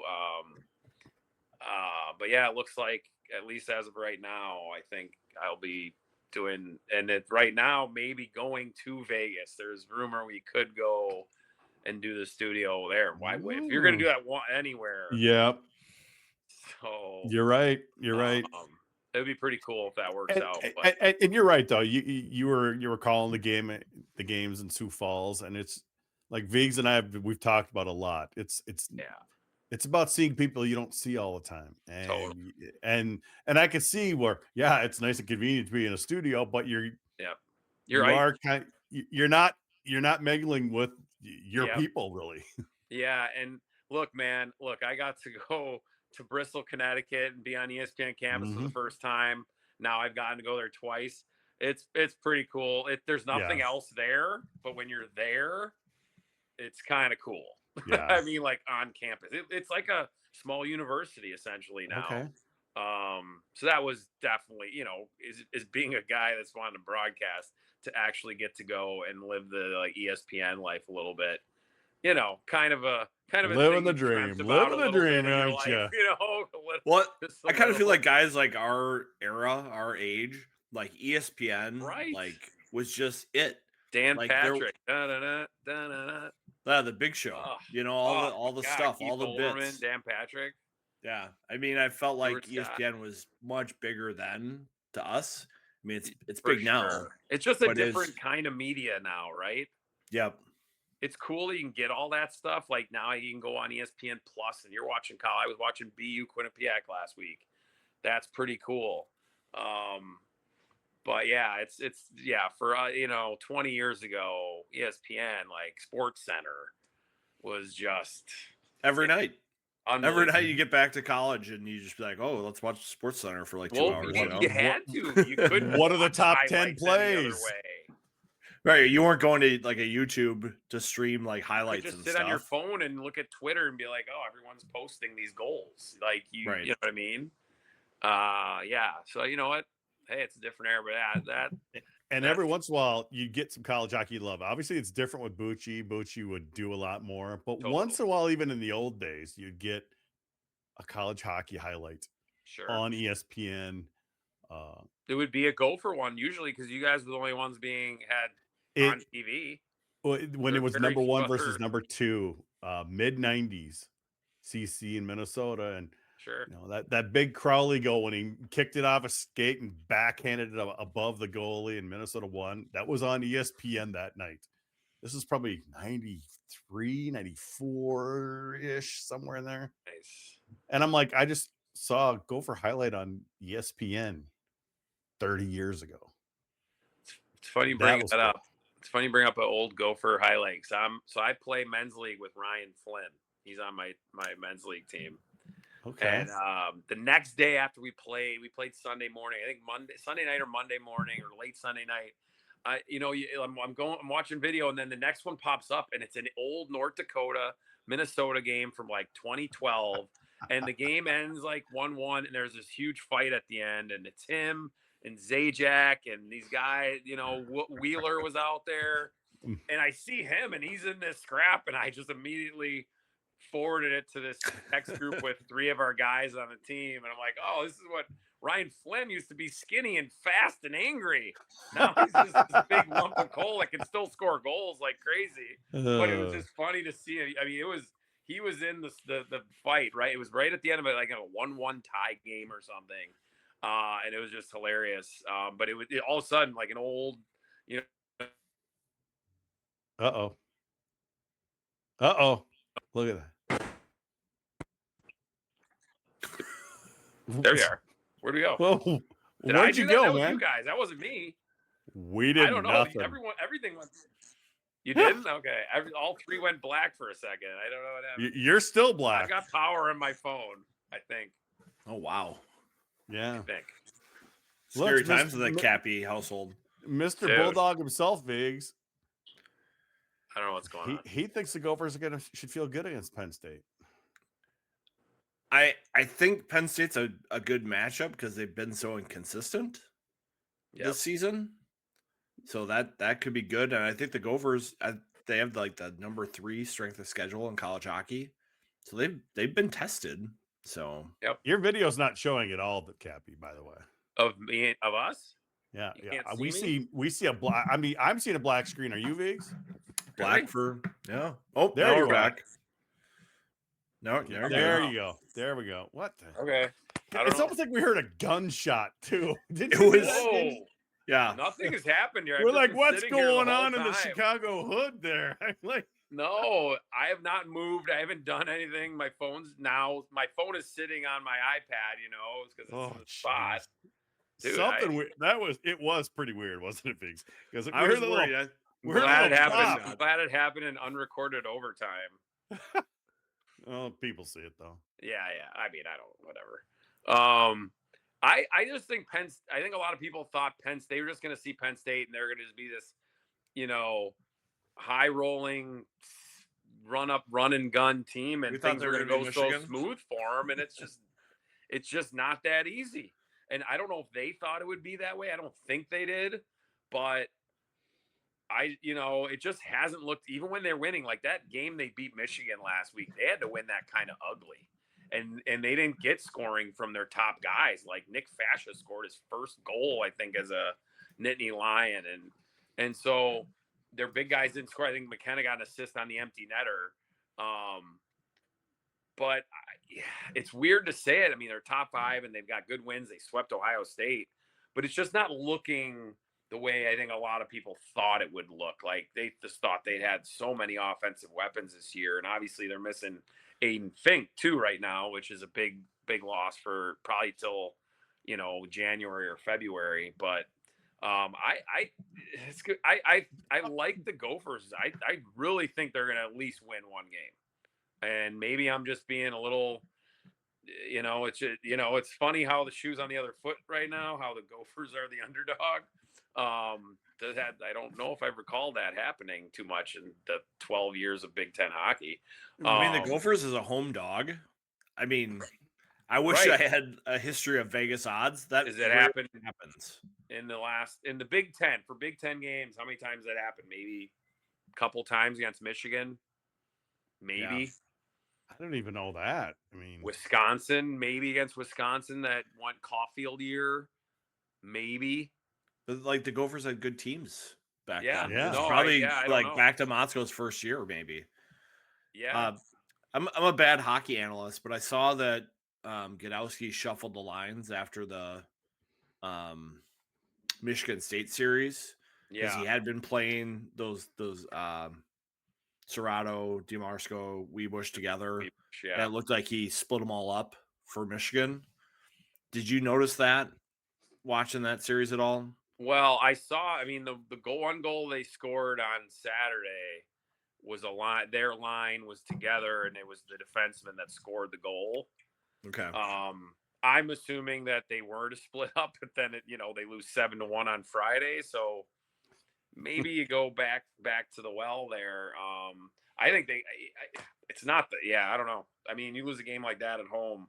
Yeah, Michigan's really good, but I think you got to go with what got you there in the past a little bit. So I think they're back. I wouldn't be surprised they're together. I think McKenna got moved around. He's been with that Misa, another young freshman. Yeah, smart ass. They got some other guys. That Van Holm guy led the WHL in goals last year with like 50 some. I mean, like they've got some of these young guys that, like Minnesota, haven't really done much yet. That if they kind of come into what they thought, I mean, it could get scary as an offense. I just don't think they found their legs yet that way. I also think it speaks to the craziness of college hockey this year. 1,000%. It has been all over. Michigan Dartmouth, State's really been the one team yeah, that you can say exactly what you're getting. They're not scoring a ton of goals, but they don't give up anything. Like they only beat Notre Dame 4-1, 3-1, and I think they had empty netters in both. But they've got the talent to it. They're just not scoring a ton. How much is Augustine involved in a lot of that? Is he playing super well? I haven't really watched him. He's not getting challenged a ton. Okay, like he's good making defense the saves. He's making the saves, but he's not getting 35 a game. He's not making 34 saves. He's making 20, 22. They got a nice team. I mean, that Riker lead. Did you guys watch that play? Oh my God! The flip up who and the knockdown. knockdown. Who the hell tries doing that and literally makes it successful? I don't know if that got SportsCenter top 10. Maybe it didn't just because he didn't score. Right. But it didn't even need to. Like, that was getting blown up all over. He made that defenseman, Master Domenico, poor guy. But how can you blame him? No one's ever tried that before and made it look so easy. That slow motion shot was incredible.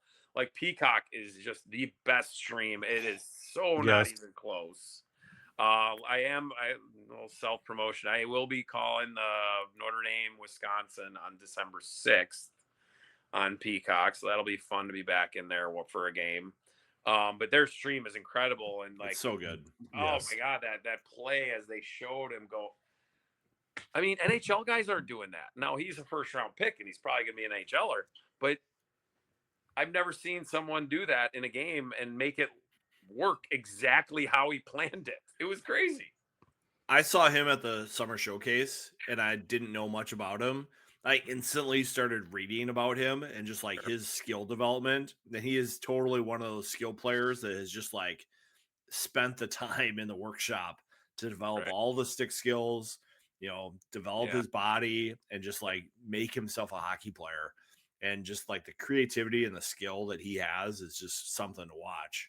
Right. And, he was a tiny player, right? When he was Bantam, right? He's just grown, And I think that's key because, yes, and I love how guys do. The stick skills are important and the individual stuff is, but if you can't play hockey in a team way, you're not going to make it. It doesn't seem like he's like that, but there are a lot of kids out there that they spend so much time with their one-on-one coaches and doing your one-on-one stuff, and you should do that stuff, but if you don't have the mental capacity to play team hockey, you're not gonna, I don't care how good a stick handle you are not gonna make it. But Riker Lee clearly knows what he's doing, and that's not his only thing. But that just was insane what he did last weekend. Yeah, he looked really good at the showcase and impressed. Oh, late bloomer physically, and he's still a first round pick. Yep. He bloomed at the right time. Yeah, no, good for him. That was Yeah, I don't know what's going to happen at Notre Dame. Not to get on that. I think Brock's going to be a good coach. I just don't know. Like their best players haven't been, Cole Knuble. Like, I mean, what did he stick out at all to you 2 weekends ago? He and Nelson looked hard against Minnesota. Okay. They usually play Minnesota really well. Not getting the results. Not getting results. Not getting enough consistency. That's a team where it used to be really hard to get the momentum back from them. Sure. And this year it's not. There's not. Like, yeah, I think they this don't is a connect enough. transition year, right? This is a transition. They're not going to play Jeff Jackson style, or they don't want to, right? Right. But they don't have the roster to probably do it the way he wants to do it. I imagine so. It will come. I mean, that Mazzotti kid's pretty good. Big boy. Yeah. Also, isn't a certain Edina player going there too, Viggs? I think I remember hearing that. Recruit loss, right? Yeah. He's also in the state championship as a quarterback too. He's going to Michigan State. He's going to Michigan State. Is he going to Michigan He's State? going to Chicago Blackhawks. My mistake, yes. What's West? Owen? Is that Owen? Mason West. Mason West. That's what it is. The most amazing thing about that is they're in the state championship game. Mm-hmm. Right. He's tomorrow, Friday night. Yeah. Friday night. And like then a week later, he'll be playing for the Fargo Force. Well, there's a rumor that he might go back to high school. Oh, yeah. Instead of going to the USHL. Yeah, that'd be interesting. We'll see. Why would he do that? Because he's having so much fun winning a state championship in football. Why not do it again in hockey? Oh, okay. Like just because of that. It is just because of that. It is still sort of a sacred thing here. No, I mean, my sister knows very little about hockey, right? I mean, she knows about hockey from me playing and all this. I was gonna say, I hope she knows something. But she does, but she doesn't know like the states. I mean, that much. She knows Minnesota's got good hockey, but she was talking to a parent, and my nephew is 9, playing squirt whatever in Chicago area, and this is her first year of paying money, like. And he's not playing AAA, he's playing AA, but it's still insane. And he was talking about to a Minnesota parent about how much they pay and how little they pay and how the season's shorter. And she's like, man, I'm gonna move to Minnesota and raise my son there if he wants to play hockey, because I don't think I can afford this for the next 10 years if he wants to play youth hockey in the Chicago. Hockey's expensive enough as it is, right? And to pay to play. And then if you get to AAA, like AAA now is a college tuition. Are you serious?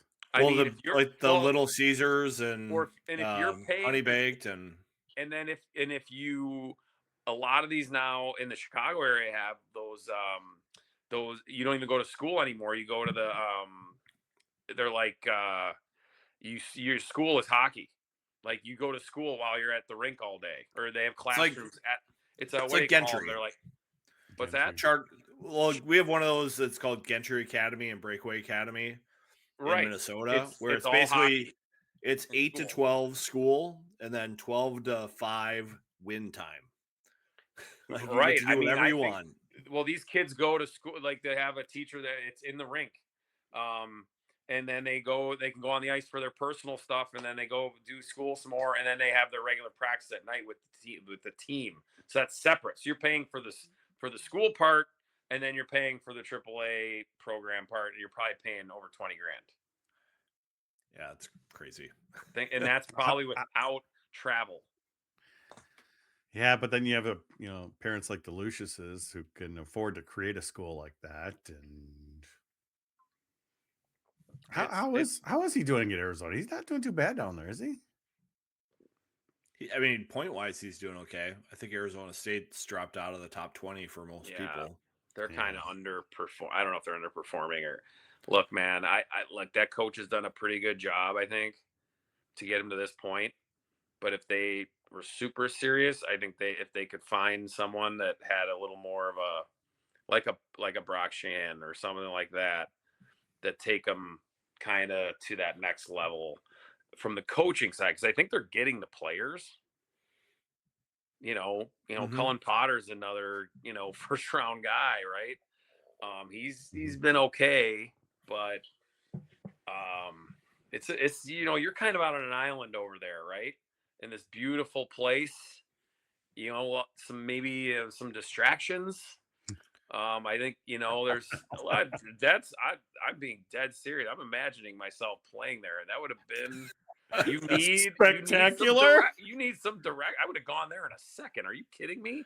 That would have been. I wasn't an. Would have NHL been way better than I wasn't Quinnipiac. an NHL prospect. I was a 20. I was overaged freshman. Like, how go play? Oh my god! I mean, it's amazing out there. Brand new rink. They're packed.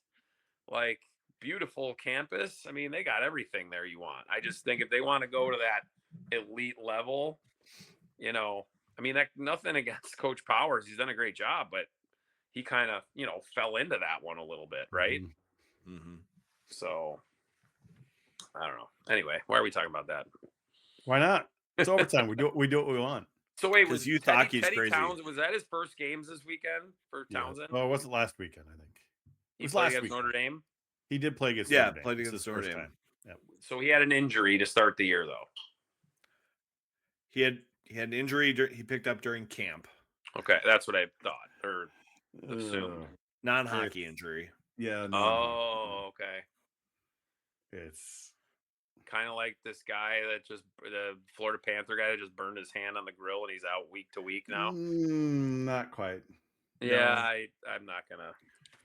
Either way, I liked his game last year, and I thought this guy could be an impactful freshman when I saw him play. That's all I don't get to see a lot of those guys in person playing in juniors. And I just thought, he's a nice player. I think I know you keep asking about him. So I was like, what do you know about this kid? Well, I didn't well, sort of non-hockey kind of. Well, I mean, I saw Finn McLaughlin too, and I thought he was really good, and I thought he might step. I thought that was a great, get great when ad. Denver released him, right? And I'm not saying he's not doing well, but I think he's got he could be a 4-year guy that could be, impactful as the years go on. Well, and I think Motzko needs 4-year guys right now. Sure. Like he needs guys to stick around. And I think that's part of why he didn't go in the CHL, because of how he got burned with these Minnesota kids leaving early. It's like Renzel got benched the other night. Moore got benched the other night. Snuggerud's the only one playing every night in the NHL. Yeah. But he also played 3 years too. Well, I know, I agree, but I'm just saying, like, he got burned pretty bad, I think, on this. Yeah, I mean, it's so hard to know, though. I mean, those guys probably thought they were going to be 3-year players, and they got talked out of being them. Or I think Renzel, I think everyone thought by Christmas last year, though, the way he kind of had a half foot out the door. Well, I think he stopped listening to the coaching too, and they just knew. Just listening to other people. He's listening to the Blackhawks coaching. Yeah, this is what you need to do to get. And now he started his NHL career off really nicely, but he never played a game in the AHL, I don't believe, or maybe a few. And not yet. I think that's something that's kind of caught up to him, because even Levshunov played a half a year in the AHL, and Nazar played in an AHL. And look, those guys have kind of now, Levshunov's kind of taken Renzel's spot a little bit on that first power play and getting the top time unit. So it might be something for him to go down there for a little bit, get a little humble pie. He loves to slow the game down, right? And I think he slowed it down just a little too much. And they got to try to fix it, because I don't think they want to lose him. I think they see him as one of their guys for the next 10 to 12 years or whatever.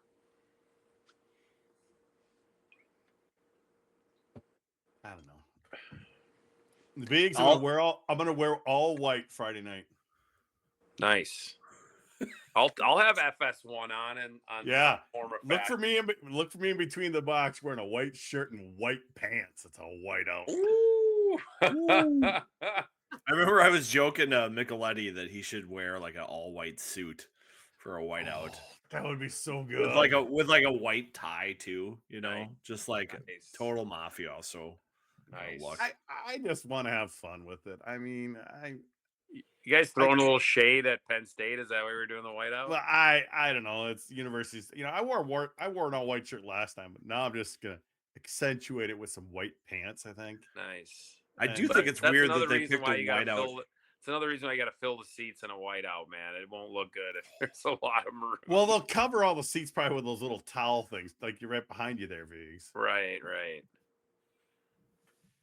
They'll lay them on like the back of the seat or whatever, but it's still, you want. It's still gonna be, and I guarantee people will grab extra towels too. So And the white hair. That's It's gonna be true. all white. Oh they man, need to oversell the stadium as much as I'm gonna they if I can get in the photo box, I'm afraid it's gonna be pretty busy this weekend. There'll be a lot of photographers there. I mean, maybe, who knows? the photographers will come out in droves. So we'll have like 10 of them. It'll be ridiculous. You're gonna get a scrap with some Canadian photographer, huh? Well, no, I mean, I'll get a fairly good choice, but I'd like to get in the box one period. And hell yeah, that's the best. people need. I mean, I'm white enough as it is, but you add a all white shirt and all white pants and the Colonel. I don't have the beard going anymore. Oh man, that would have been good. And the All white with the mustache. white whiskers. The mustache, the curly. It would take me like 6 months to I'm grow. sure you it. could find one at the store. Raleigh fingers mustache going.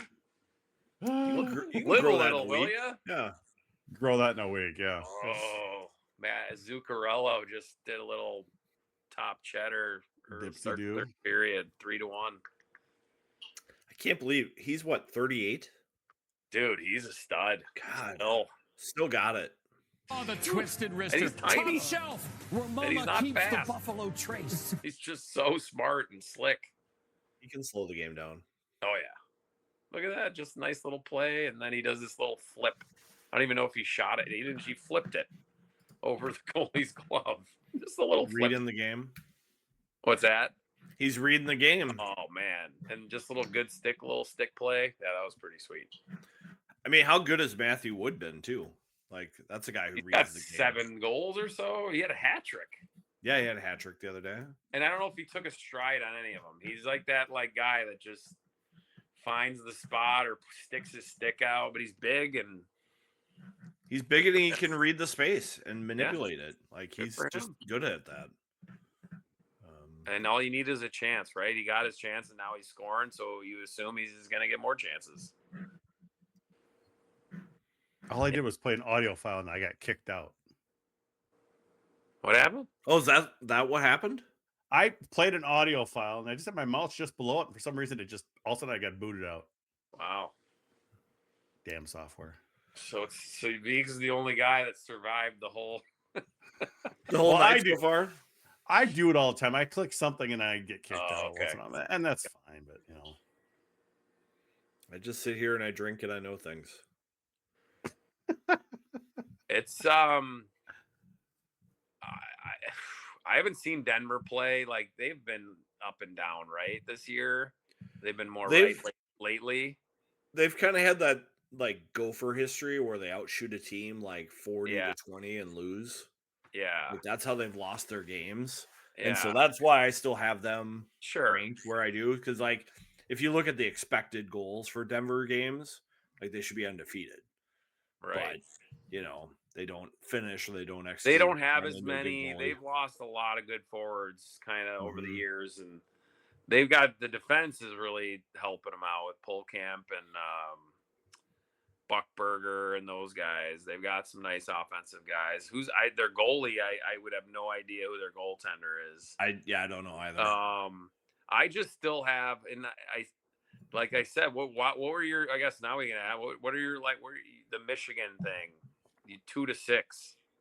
I guess I probably just don't like the way they played Wisconsin, and then no punishment, and there's probably some vengeance in my voting there because it's just I just don't respect that when a program behaves that way. And the way they're so arrogant about all that stuff, it's just I don't get it. I don't think I'll ever get into it with a coach, but no, Dorado is like a guy who's just like so flippant about how they run things. It's I don't get that part because like when they're focused and playing, dude, I don't know They're how you good. lose because they have a Right. goalie now, right? Now they Mhm. lost Muse, who's a really good defenseman, but still they've got that Robertson has been unbelievable. I mean, Luca, like they've got depth and all that. I just don't understand why. Okay, it was you're getting spanked at home, so I guess you're gonna be a little. That's not the first time nor the last time a team will start acting like idiots when We they're saw it down last year. We by saw it 5 last year at goals. Mariucci. But if you're like a top 5 team, why do you do that? You know, I don't know. like And why what? risk getting a player suspended? Which there Which should They have been should some have been. suspensions. They should have had. They should have been suspended. They should have Oh, not gotten a Draper chance should to have been play. suspended. That was so bad. Right. I thought. I mean, Yes. look, man. I'm an Ohio State guy. I hate Michigan. Blah blah blah. Maybe not. And hockey is not like football for me. Like I enjoy watching good teams play hockey. Say what you want. Like when Yeah. they play, like Minnesota, man. When they've had these great teams, I love watching good teams play at their peak. And like when they play their best, I like that was I'd love to see a Michigan State game like that come 2 weeks from now. But I fear that you're gonna, it goes a little sideways, and then it's gonna look ugly, and it's not gonna look as great as it should be as a showcase to like whoever will tune into the Big Ten Network on Friday night for that game. So I hope I'm wrong. I hope it stays clean. But I mean that rivalry is pretty bad, and it's like a North Dakota Minnesota at their peak. Like I'm sure that it's hard to not get chippy, right? Yeah. All it takes is a couple little hits, and then it just snowballs. So we'll see. But I just think a Red Berenson team would never even dip their toes No. in that kind of behavior. It would just be No. done. Like No. that it wouldn't happen. I don't. It never did. In that I can think of. I can't think of any it happening at all. At ever. Yeah, I don't know. Like the Michigan man meant something when Red was the coach, Yeah. and now it's just like a joke to me. And Mm. like I've had people come up to me in the last couple of weeks, like, "What's your deal with Michigan?" It's just like I'm Yeah. tired of seeing this double standard. Like I've seen the Yeah. football cheating stuff happen, and the way Michigan people react. I Yeah. see people in the stands behaving the way Michigan fans behave, and it's just like that's another thing. And then you see their players on the ice behave this way, and it's just like, Yeah. what is this double standard thing Yeah. that you have that you do no wrong and everyone's out to get you? Yeah. Like the Yeah. Mel It's a little Pearson stuff, like when self-inflicted he with that. left. Like, I just The was never Pearson on a. stuff was weird. I just never thought it was like you're down 5 or 6-1. Yeah, it sucks, but like I never thought like, okay, I'm just gonna go out there. And now I wasn't a guy like that in general, but like I'm not just gonna go out there and start running guys from behind and like getting my stick up in faces. It's just weird to do that. I don't know. I think it's even weirder to do it on a Saturday night. You might do a little of that on a Friday night, getting your butt kicked. Hey, just Sure. get Next- people thinking yeah, about tomorrow. But Yeah. there was none of that. Did we see that from Wisconsin where they got their butt kicked the night before? Yeah. I mean, look. I think they'll either figure it out enough, and they'll go to a Frozen Four with a chance to win a national championship, or it'll be the thing that bites them in the ass in a regional or something, the discipline, and they'll be out in the first game. and back to your point about like dipping in the CHL, getting all these first round type guys to your roster, like Michigan State's done. Yeah. It's just been the tendency in college hockey that has not worked for winning a title. Sure. It could just be coincidence, but like Schlossman always says, like one of the last teams to win a title with a number 1 pick was Besser with North Dakota. Like 20. That's a long time. 2011. That's a long time ago. Yeah. Minnesota should have probably won in Tampa, but guess what? Cooley takes a dumb penalty.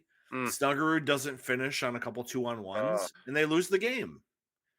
Oof. You can say all you want about the team taking their foot off the gas. Players on the ice still get to execute. Yeah. Like if they handle breaking the puck out and they finish on those 2-on-1s, the game's over.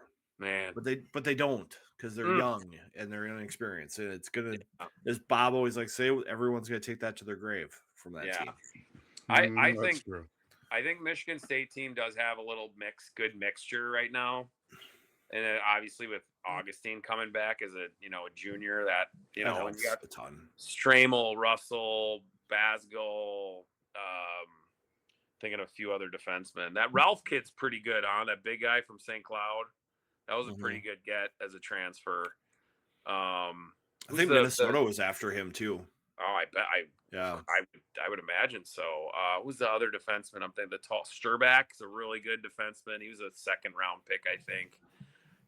I just think they look the best. Like I watching that BU series, and then I've seen they just look like the team that maybe you're least worried about will have that bad game at this point that the teams I've watched, and all it takes, right, is that one bad game or one bad period and you're out of one bad 5 minutes. Right? It can be 5 minutes, like Minnesota against Union.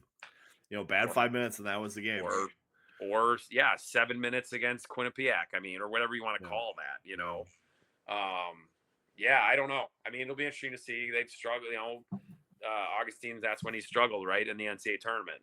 That's where the only time he's really struggled in college is those games. So, I think the Buckeyes are pretty good. They went to Cole and were a stupid penalty away from sweeping them, on the road. The league's in pretty good shape. Again, Cappy. Gophers, we'll see. I'm looking forward to kind of watching a longer stint of their game to see, getting more opinions on them. And I think Bob's got to really coach this year, and I kind of like that. And I want to. And Killer's a great coach, man. The PK stuff, man, that is bread and butter stuff type for him. So.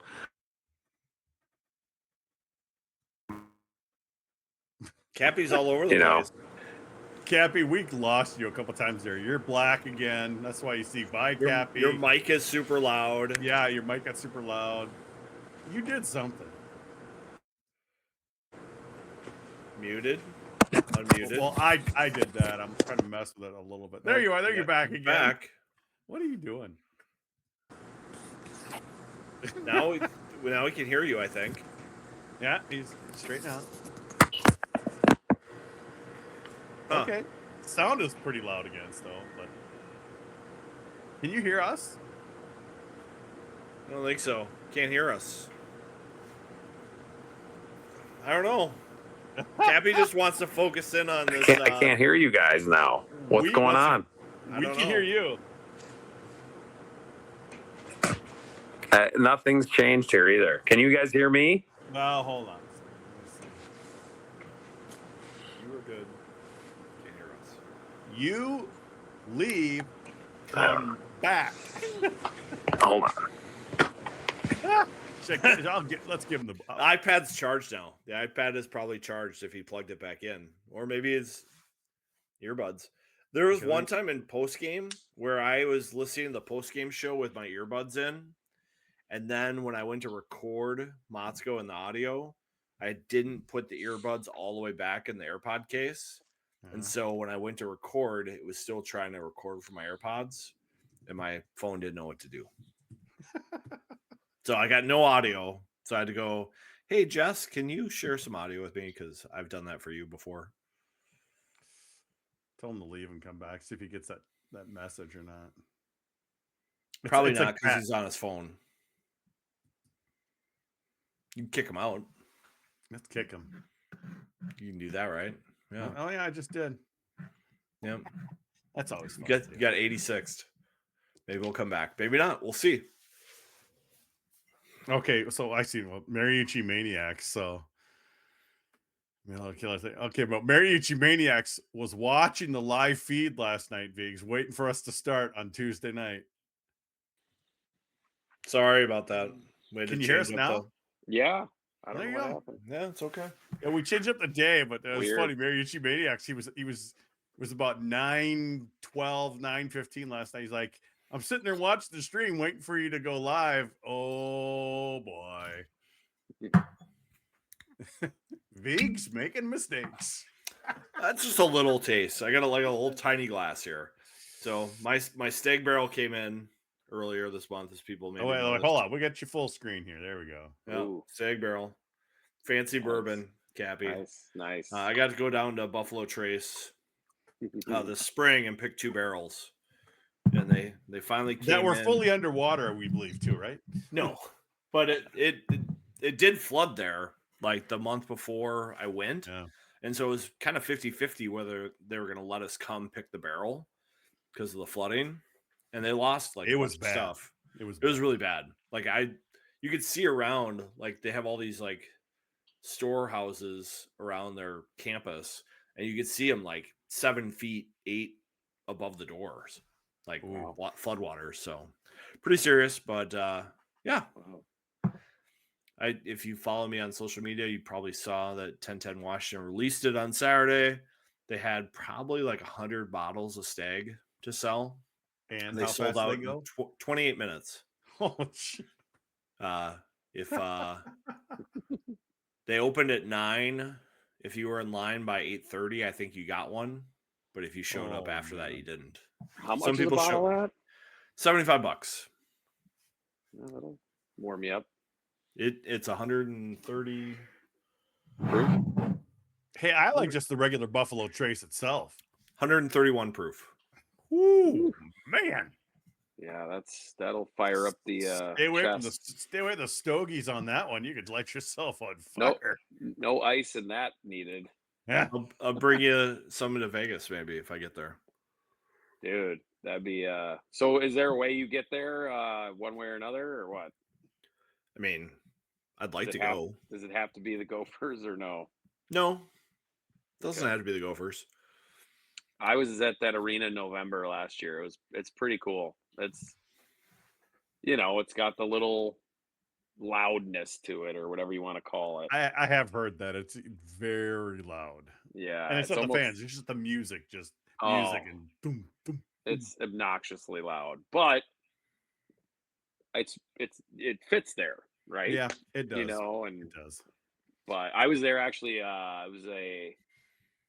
it was a Sunday night, like 5 o'clock game for local time. So it was a little subdued, kind of, if there was ever to be a night. But they were playing the Caps, and Ovi had a Hattie. Oh, And this was on his run.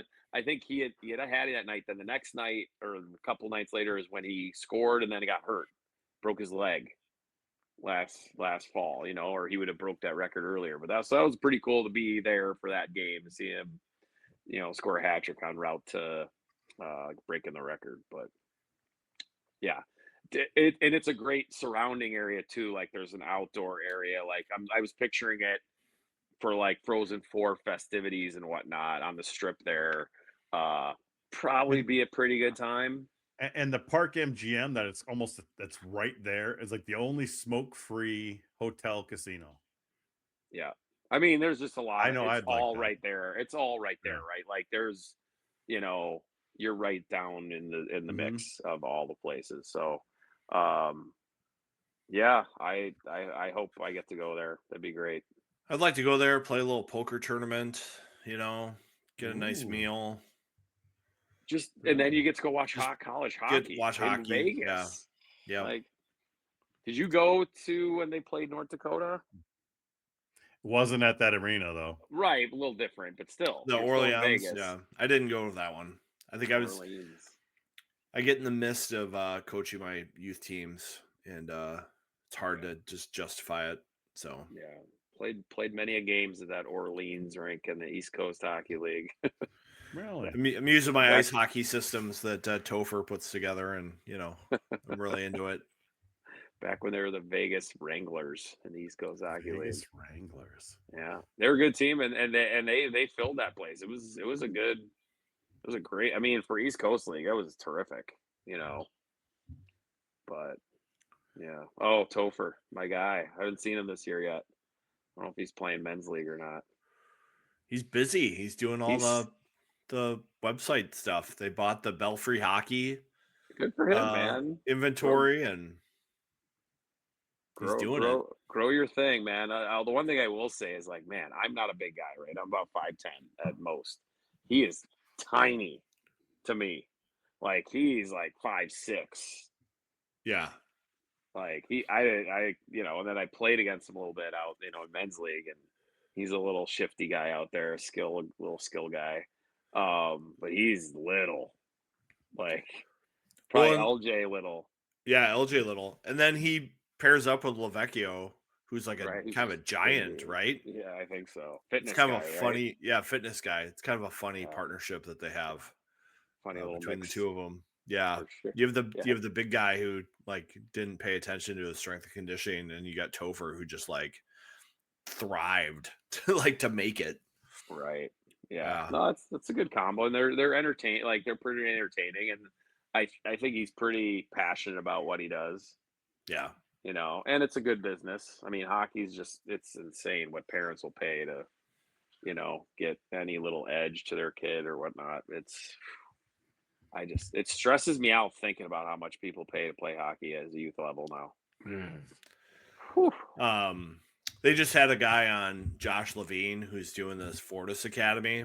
Mm-hmm. And so they dabble in like the high end stuff, but he was kind of sharing. He's like, that can kind of work and can kind of get you going, but really, like you got to scale it up and serve everybody to like make it be like really successful. And so he's like trying to rebuild this Richfield Spartans program. It's like a south of Minneapolis suburb. It's like a first ring suburb that lost its population of hockey players. And so they're trying to build it back.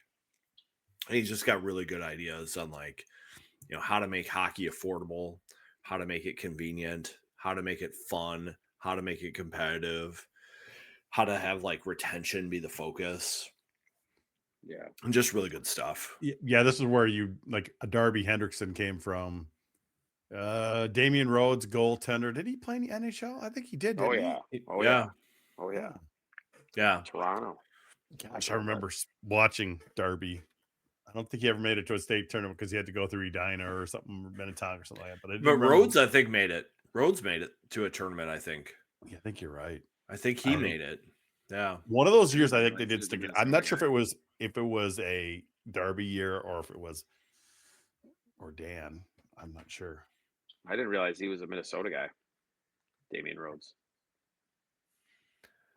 But I just think some of the stuff they talk about, like community model, like not splitting up elite teams at 10. Why do we do that? It's for the parents and the kids who are good at 10. It's just not good for the game. Like East Grand Forks, this high school up north, they got really involved in their youth program, and they don't even really do a travel team until after January 1st of Squirts, because what are we doing? These are like fourth and fifth graders. Why are we driving them to Moorhead and Duluth and Grand Rapids and Roseau to play games? They should just be going to their local rink and getting home before 8 o'clock so they can sleep 10 hours.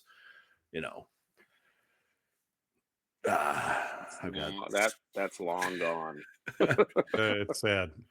Yeah. But East Grand Forks pulled back from all that, and they won the Class A title last year in Minnesota with this model in mind, where they basically play in-house hockey through January 1st of Squirts.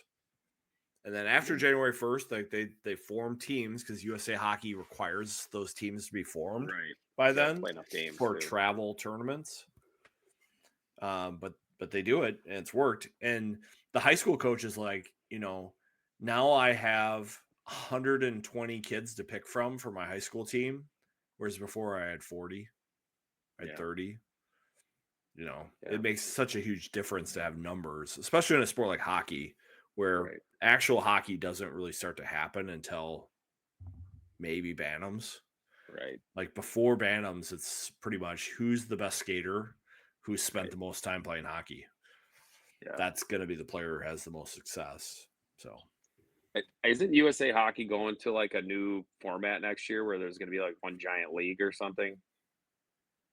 I haven't heard this. There's something going on where it's changing. The model is changing for AAA program hockey through USA Hockey, where because there's no leagues anymore. Like they just go and play showcases and stuff, and then there's a ranking system, and then they go to national. They play state tournament to go to regional, go to nationals. But there's no league during the season. You play 70 games, but it's just random tournaments and showcase weekends and all that. I've heard that there's a model coming out where there's going to be divisions and leagues maybe or something. I don't know. Interesting. I mean, the big problem in Minnesota is you have all these kids who play the AAA stuff. Right. But they can't play in those tournaments. Right. Minnesota's on an island. I'm talking about the rest of the No, I know. hockey. I know, but the way Minnesota got around that is Minnesota hockey has a tier 1 league, which is made up of kids from a district who play in a Minnesota tournament, and that's how they get the bid to the national tournament. That's how you saw the Cullens score those goals, to win their league. Yeah. And you had so many Minnesota hockey people be like, these are just a bunch of northern Minnesota kids who've only been playing together for 2 weeks. It's those kids have been playing together for 10 years, but not on the same team. Right. They go back to their community and then they come together. So I love that model. I mean, like I said, I'm not kidding. My sister, maybe in 2 years, my sister might be living in a diner or something like that. I'm not even kidding. The way, if there's the cost, she's a single mom. She works in the education profession. She doesn't have hundreds of thousands of dollars to throw around for her kid to play hockey, but she also knows he loves it. And I don't know if he's going to be good enough or whatever, but it wouldn't surprise me. I'm not even kidding. Well, it's crazy about Edina hockey is this summer I saw an Edina girl team getting together, and Zach Parisi and Stefan Vayu are their coaches. And I saw an Edina team this week at Northeast Ice Arena in Minneapolis, and Devin Dubnik's their goalie coach. And it's peewees or squirts, it's and he's probably not getting paid. Oh, he's not getting paid. No. Right. He's just volunteer. That's just the model. It's just the model. But if you go to certain other Honey Baked, right, or whatever, it's you guarantee that coach is being paid. He's just not doing it. Yeah. Oh, I mean, I skate with a bunch of coaches on Wednesday afternoons. So we skate in the daytime, and these guys coach at night, right? And they're AAA coaches, and the amount of money they make a good amount during the season, and they make maybe even more if they want to push it to do their summer, camps or personal sessions, right? Essentially, you pay these guys to have them for 4 hours in the morning. It's take your kid to go to camp for the morning because school's out right in the summer. So they can make cash doing that. These guys these guys get paid a good amount of money now to be in coaching. It's not it's a full-time gig. You can't be a part-time AAA coach. Yeah, I got to coach Minnesota hockey camp this spring. And it's $1,000 for 20 hours ice time. And I was like, oh, this is great. This is really nice.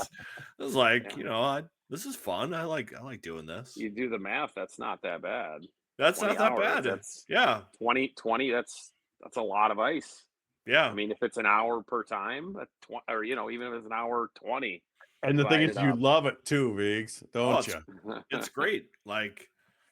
It's really fun to work with a bunch of kids who want to work hard and get better, and you get to have a little fun with it, because it's not serious time of the year. Right. Spring hockey is spring hockey. It's fun in games and compete and small areas, skill stuff. It's really a fun time. So thinking. I like the idea of doing thinking on the ice, situational. Once they're a little older, not at 8, 9, 10, 11. You get to 12, 13, 14. It's not all about stick skills and small areas. Okay, situationally, or going to open ice, slowing down, speed, think hockey, changing the pace, changing the pace of the game. Think tank, right, Topher? Think tank. Mm-hmm. I'm not making fun of it. I'm just thinking that it's just it's not all about one-on-one skills getting better that way. It's thinking the game and different ideas and don't rush to the like. Okay, what do I do in this scenario? What do I do in this scenario? Or that kind of stuff. I think that's just as important about is getting your hands faster and stick handling through the stick of the body. Between the triangle or whatever the hell they call that shit now that everybody does all the time. Well, I think that 14 to 24 is where you have to learn how to manipulate the game to succeed. Because up to 14, you can just win by being biggest faster, kid or better, bigger. You can just win by being that. Yeah. But like once you get past that, where everybody, like the skill range kind of shrinks and everybody's pretty good. Everyone's size kind of straight, evens out to an extent. It's like now, how do you succeed? Right. And it's by manipulating the game somehow and being able to execute under a little bit of pressure putting all of it together. So, all right, boys. I think I'm done. Yep. You guys have worn me out per usual. Well, we got to get the voice going. We got to get you on TV. No, I and, get it. I get it. Support it. I got 2.5 weeks. 2 weeks. I guess. Wait, 2 weeks from Friday. So I'll be in the studio for the doubleheader on the 5th, and then I'll be in South Bend on the 6th, and then we get a month off. World Juniors. Hopefully, Vigo and I are there. What's looking? World Juniors. That'll be really fun. Why wouldn't you guys be there? Well, it's tough credentials. It's tough. Is it? Yeah. Right. For especially for the U.S. games, obviously. International is. I mean, if you want to go see, Slovakia and it's not just that. play. It's just there's Canada dominates it, but there's strict rules. Right. We're hoping that some people put in some good words for us, right, Vigs? Yeah. But I try to be as professional as I can be in all my stuff. So that's a very international tournament. You're right. That'll be a whole different. You're gonna feel like you're not in the same place when you're going to Mariucci. Now the U.S. won't play at Mariucci, right? No. They won't. It's all Grand Casino. But one person that is kind of running Mariucci is former SID for Minnesota, Kevin Kurt. Wow. He's the one who initially got us credential at Mariucci back in 2006, 2007 season. Wow. He worked for Let's Play Hockey for a little bit too. He's now working for the city of Minneapolis, and obviously they're really involved with the whole thing. And I'm like, wow, you're returning to Mariucci, back to your roots. So I might have to make a trip over to Mariucci and see some games. It's what's kind of fun though is that Canada's not getting Gopher's locker room.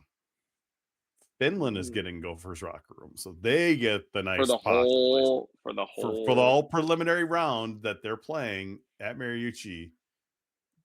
Canada will get one of the other locker rooms, and Finland will have the posh Gopher locker room. I mean, it's like so Canada's playing at Mariucci all their games. Preliminary, yep. Their Group B or whatever it is playing. Right, but I mean, those games will be sold out. I mean, you'd think, right? Well, I think it makes sense for them to sell out that rink. Yeah. Sure. So, how many? I mean, 10,000 seats. And they've got suites and stuff. Like, this is correct. Canada's locker room will be over at Ritter, but it won't be the women's. They won't get the posh women's either. Because the women are there. They will still be occupying their own locker room. The men are getting a designated locker room over at Ritter as well. They'll still be practicing. They'll still be practicing, and even though they're at they do play that week. They head in January or late December? Early January. They have an exhibition at Bemidji, but so they got to still get practice, right, Vigs? They still got to get ice time. They almost have a full month, huh? December 5th, last game, number 6. Yeah, or 5th because they play 4th, 5th on my birthday. Ohio State. There you go, on his birthday. 5th. Nice. I believe both those games are on BTN Thursday and Friday. Friday's the doubleheader. The first game is Minnesota, Ohio State, and that'll be early. That'll be like a 5:00 Central, because the second game is an Eastern time and it has to be off by 8:30 because it's Michigan and Michigan State. So you'll have a 5:00 Central on Friday night. I believe. Boo. What do you mean happy hour, man? You'll just be Happy staying there hour. for the day. It's tough to get down there with traffic at that time. It just My is. kid Oh no, loves no, the no! 5 It's on the o'clock road. start. It's at Ohio State. Yeah, then that is fine. Exactly. Sorry. You're gonna be in Oh, yeah, your totally. cave there. I will be in In the man cave. You're right. How what size TV you have down there in your cave now? 65. Okay, I think I have a 55 now, and I think I'm upgrading. I'm going 7. I'm skipping 65. I could go that, I'm but you going know, 7.5. the wall is only 9 feet long that it's up against, so Dude, it I does mean, take up a lot of. Let me see here. Just I don't care. I hope my whole wall is gone. I don't care. I want that. You kind of big- see it fits up quite a bit of the wall there. Yeah, no, it's nice. I just this is, a 5-year purchase type thing, right? Like, Oh yeah. Well, and you it got should be a business expense for you, Cappy, so you can stream Oh, 4 there games you at once, go. right? yeah, I'll just send over the bill right over to Fox and BTN, sure. Well, talk to your accountant. I'm sure you got an OSU buddy who's an Oh, I'm accountant sure who I can get a set this up tax for you. write-off. A tax Yeah, write-off. tax write-off. The whole like whatever This Black Friday price I get for it this week. This is all for work. I mean, clearly nothing personal about hockey with you. My accountant does a lot of whatever, write-offs for me with using my place as my office and all that kind of stuff. I mean, you just wrote off your iPad, your iPhone, your laptop, all with this podcast. As they all die in battery. That's another reason I gotta go. It's like my phone battery's down to like 6% now. Yeah, you're gonna have to get like a battery bank. So if you lose, accessory, if my phone dies, you lost me for sure. But I want to close this off before that happens, because that would just be sad. And we'll shut it down here because we'll have to see if we can get your video uploaded. So we'll say goodbye to people. Have a great week, Thanks everyone. Thanks guys. Keep the faith. Look forward to the new year. Happy holidays, everyone. Yes. Be safe and have fun. Bye, gang.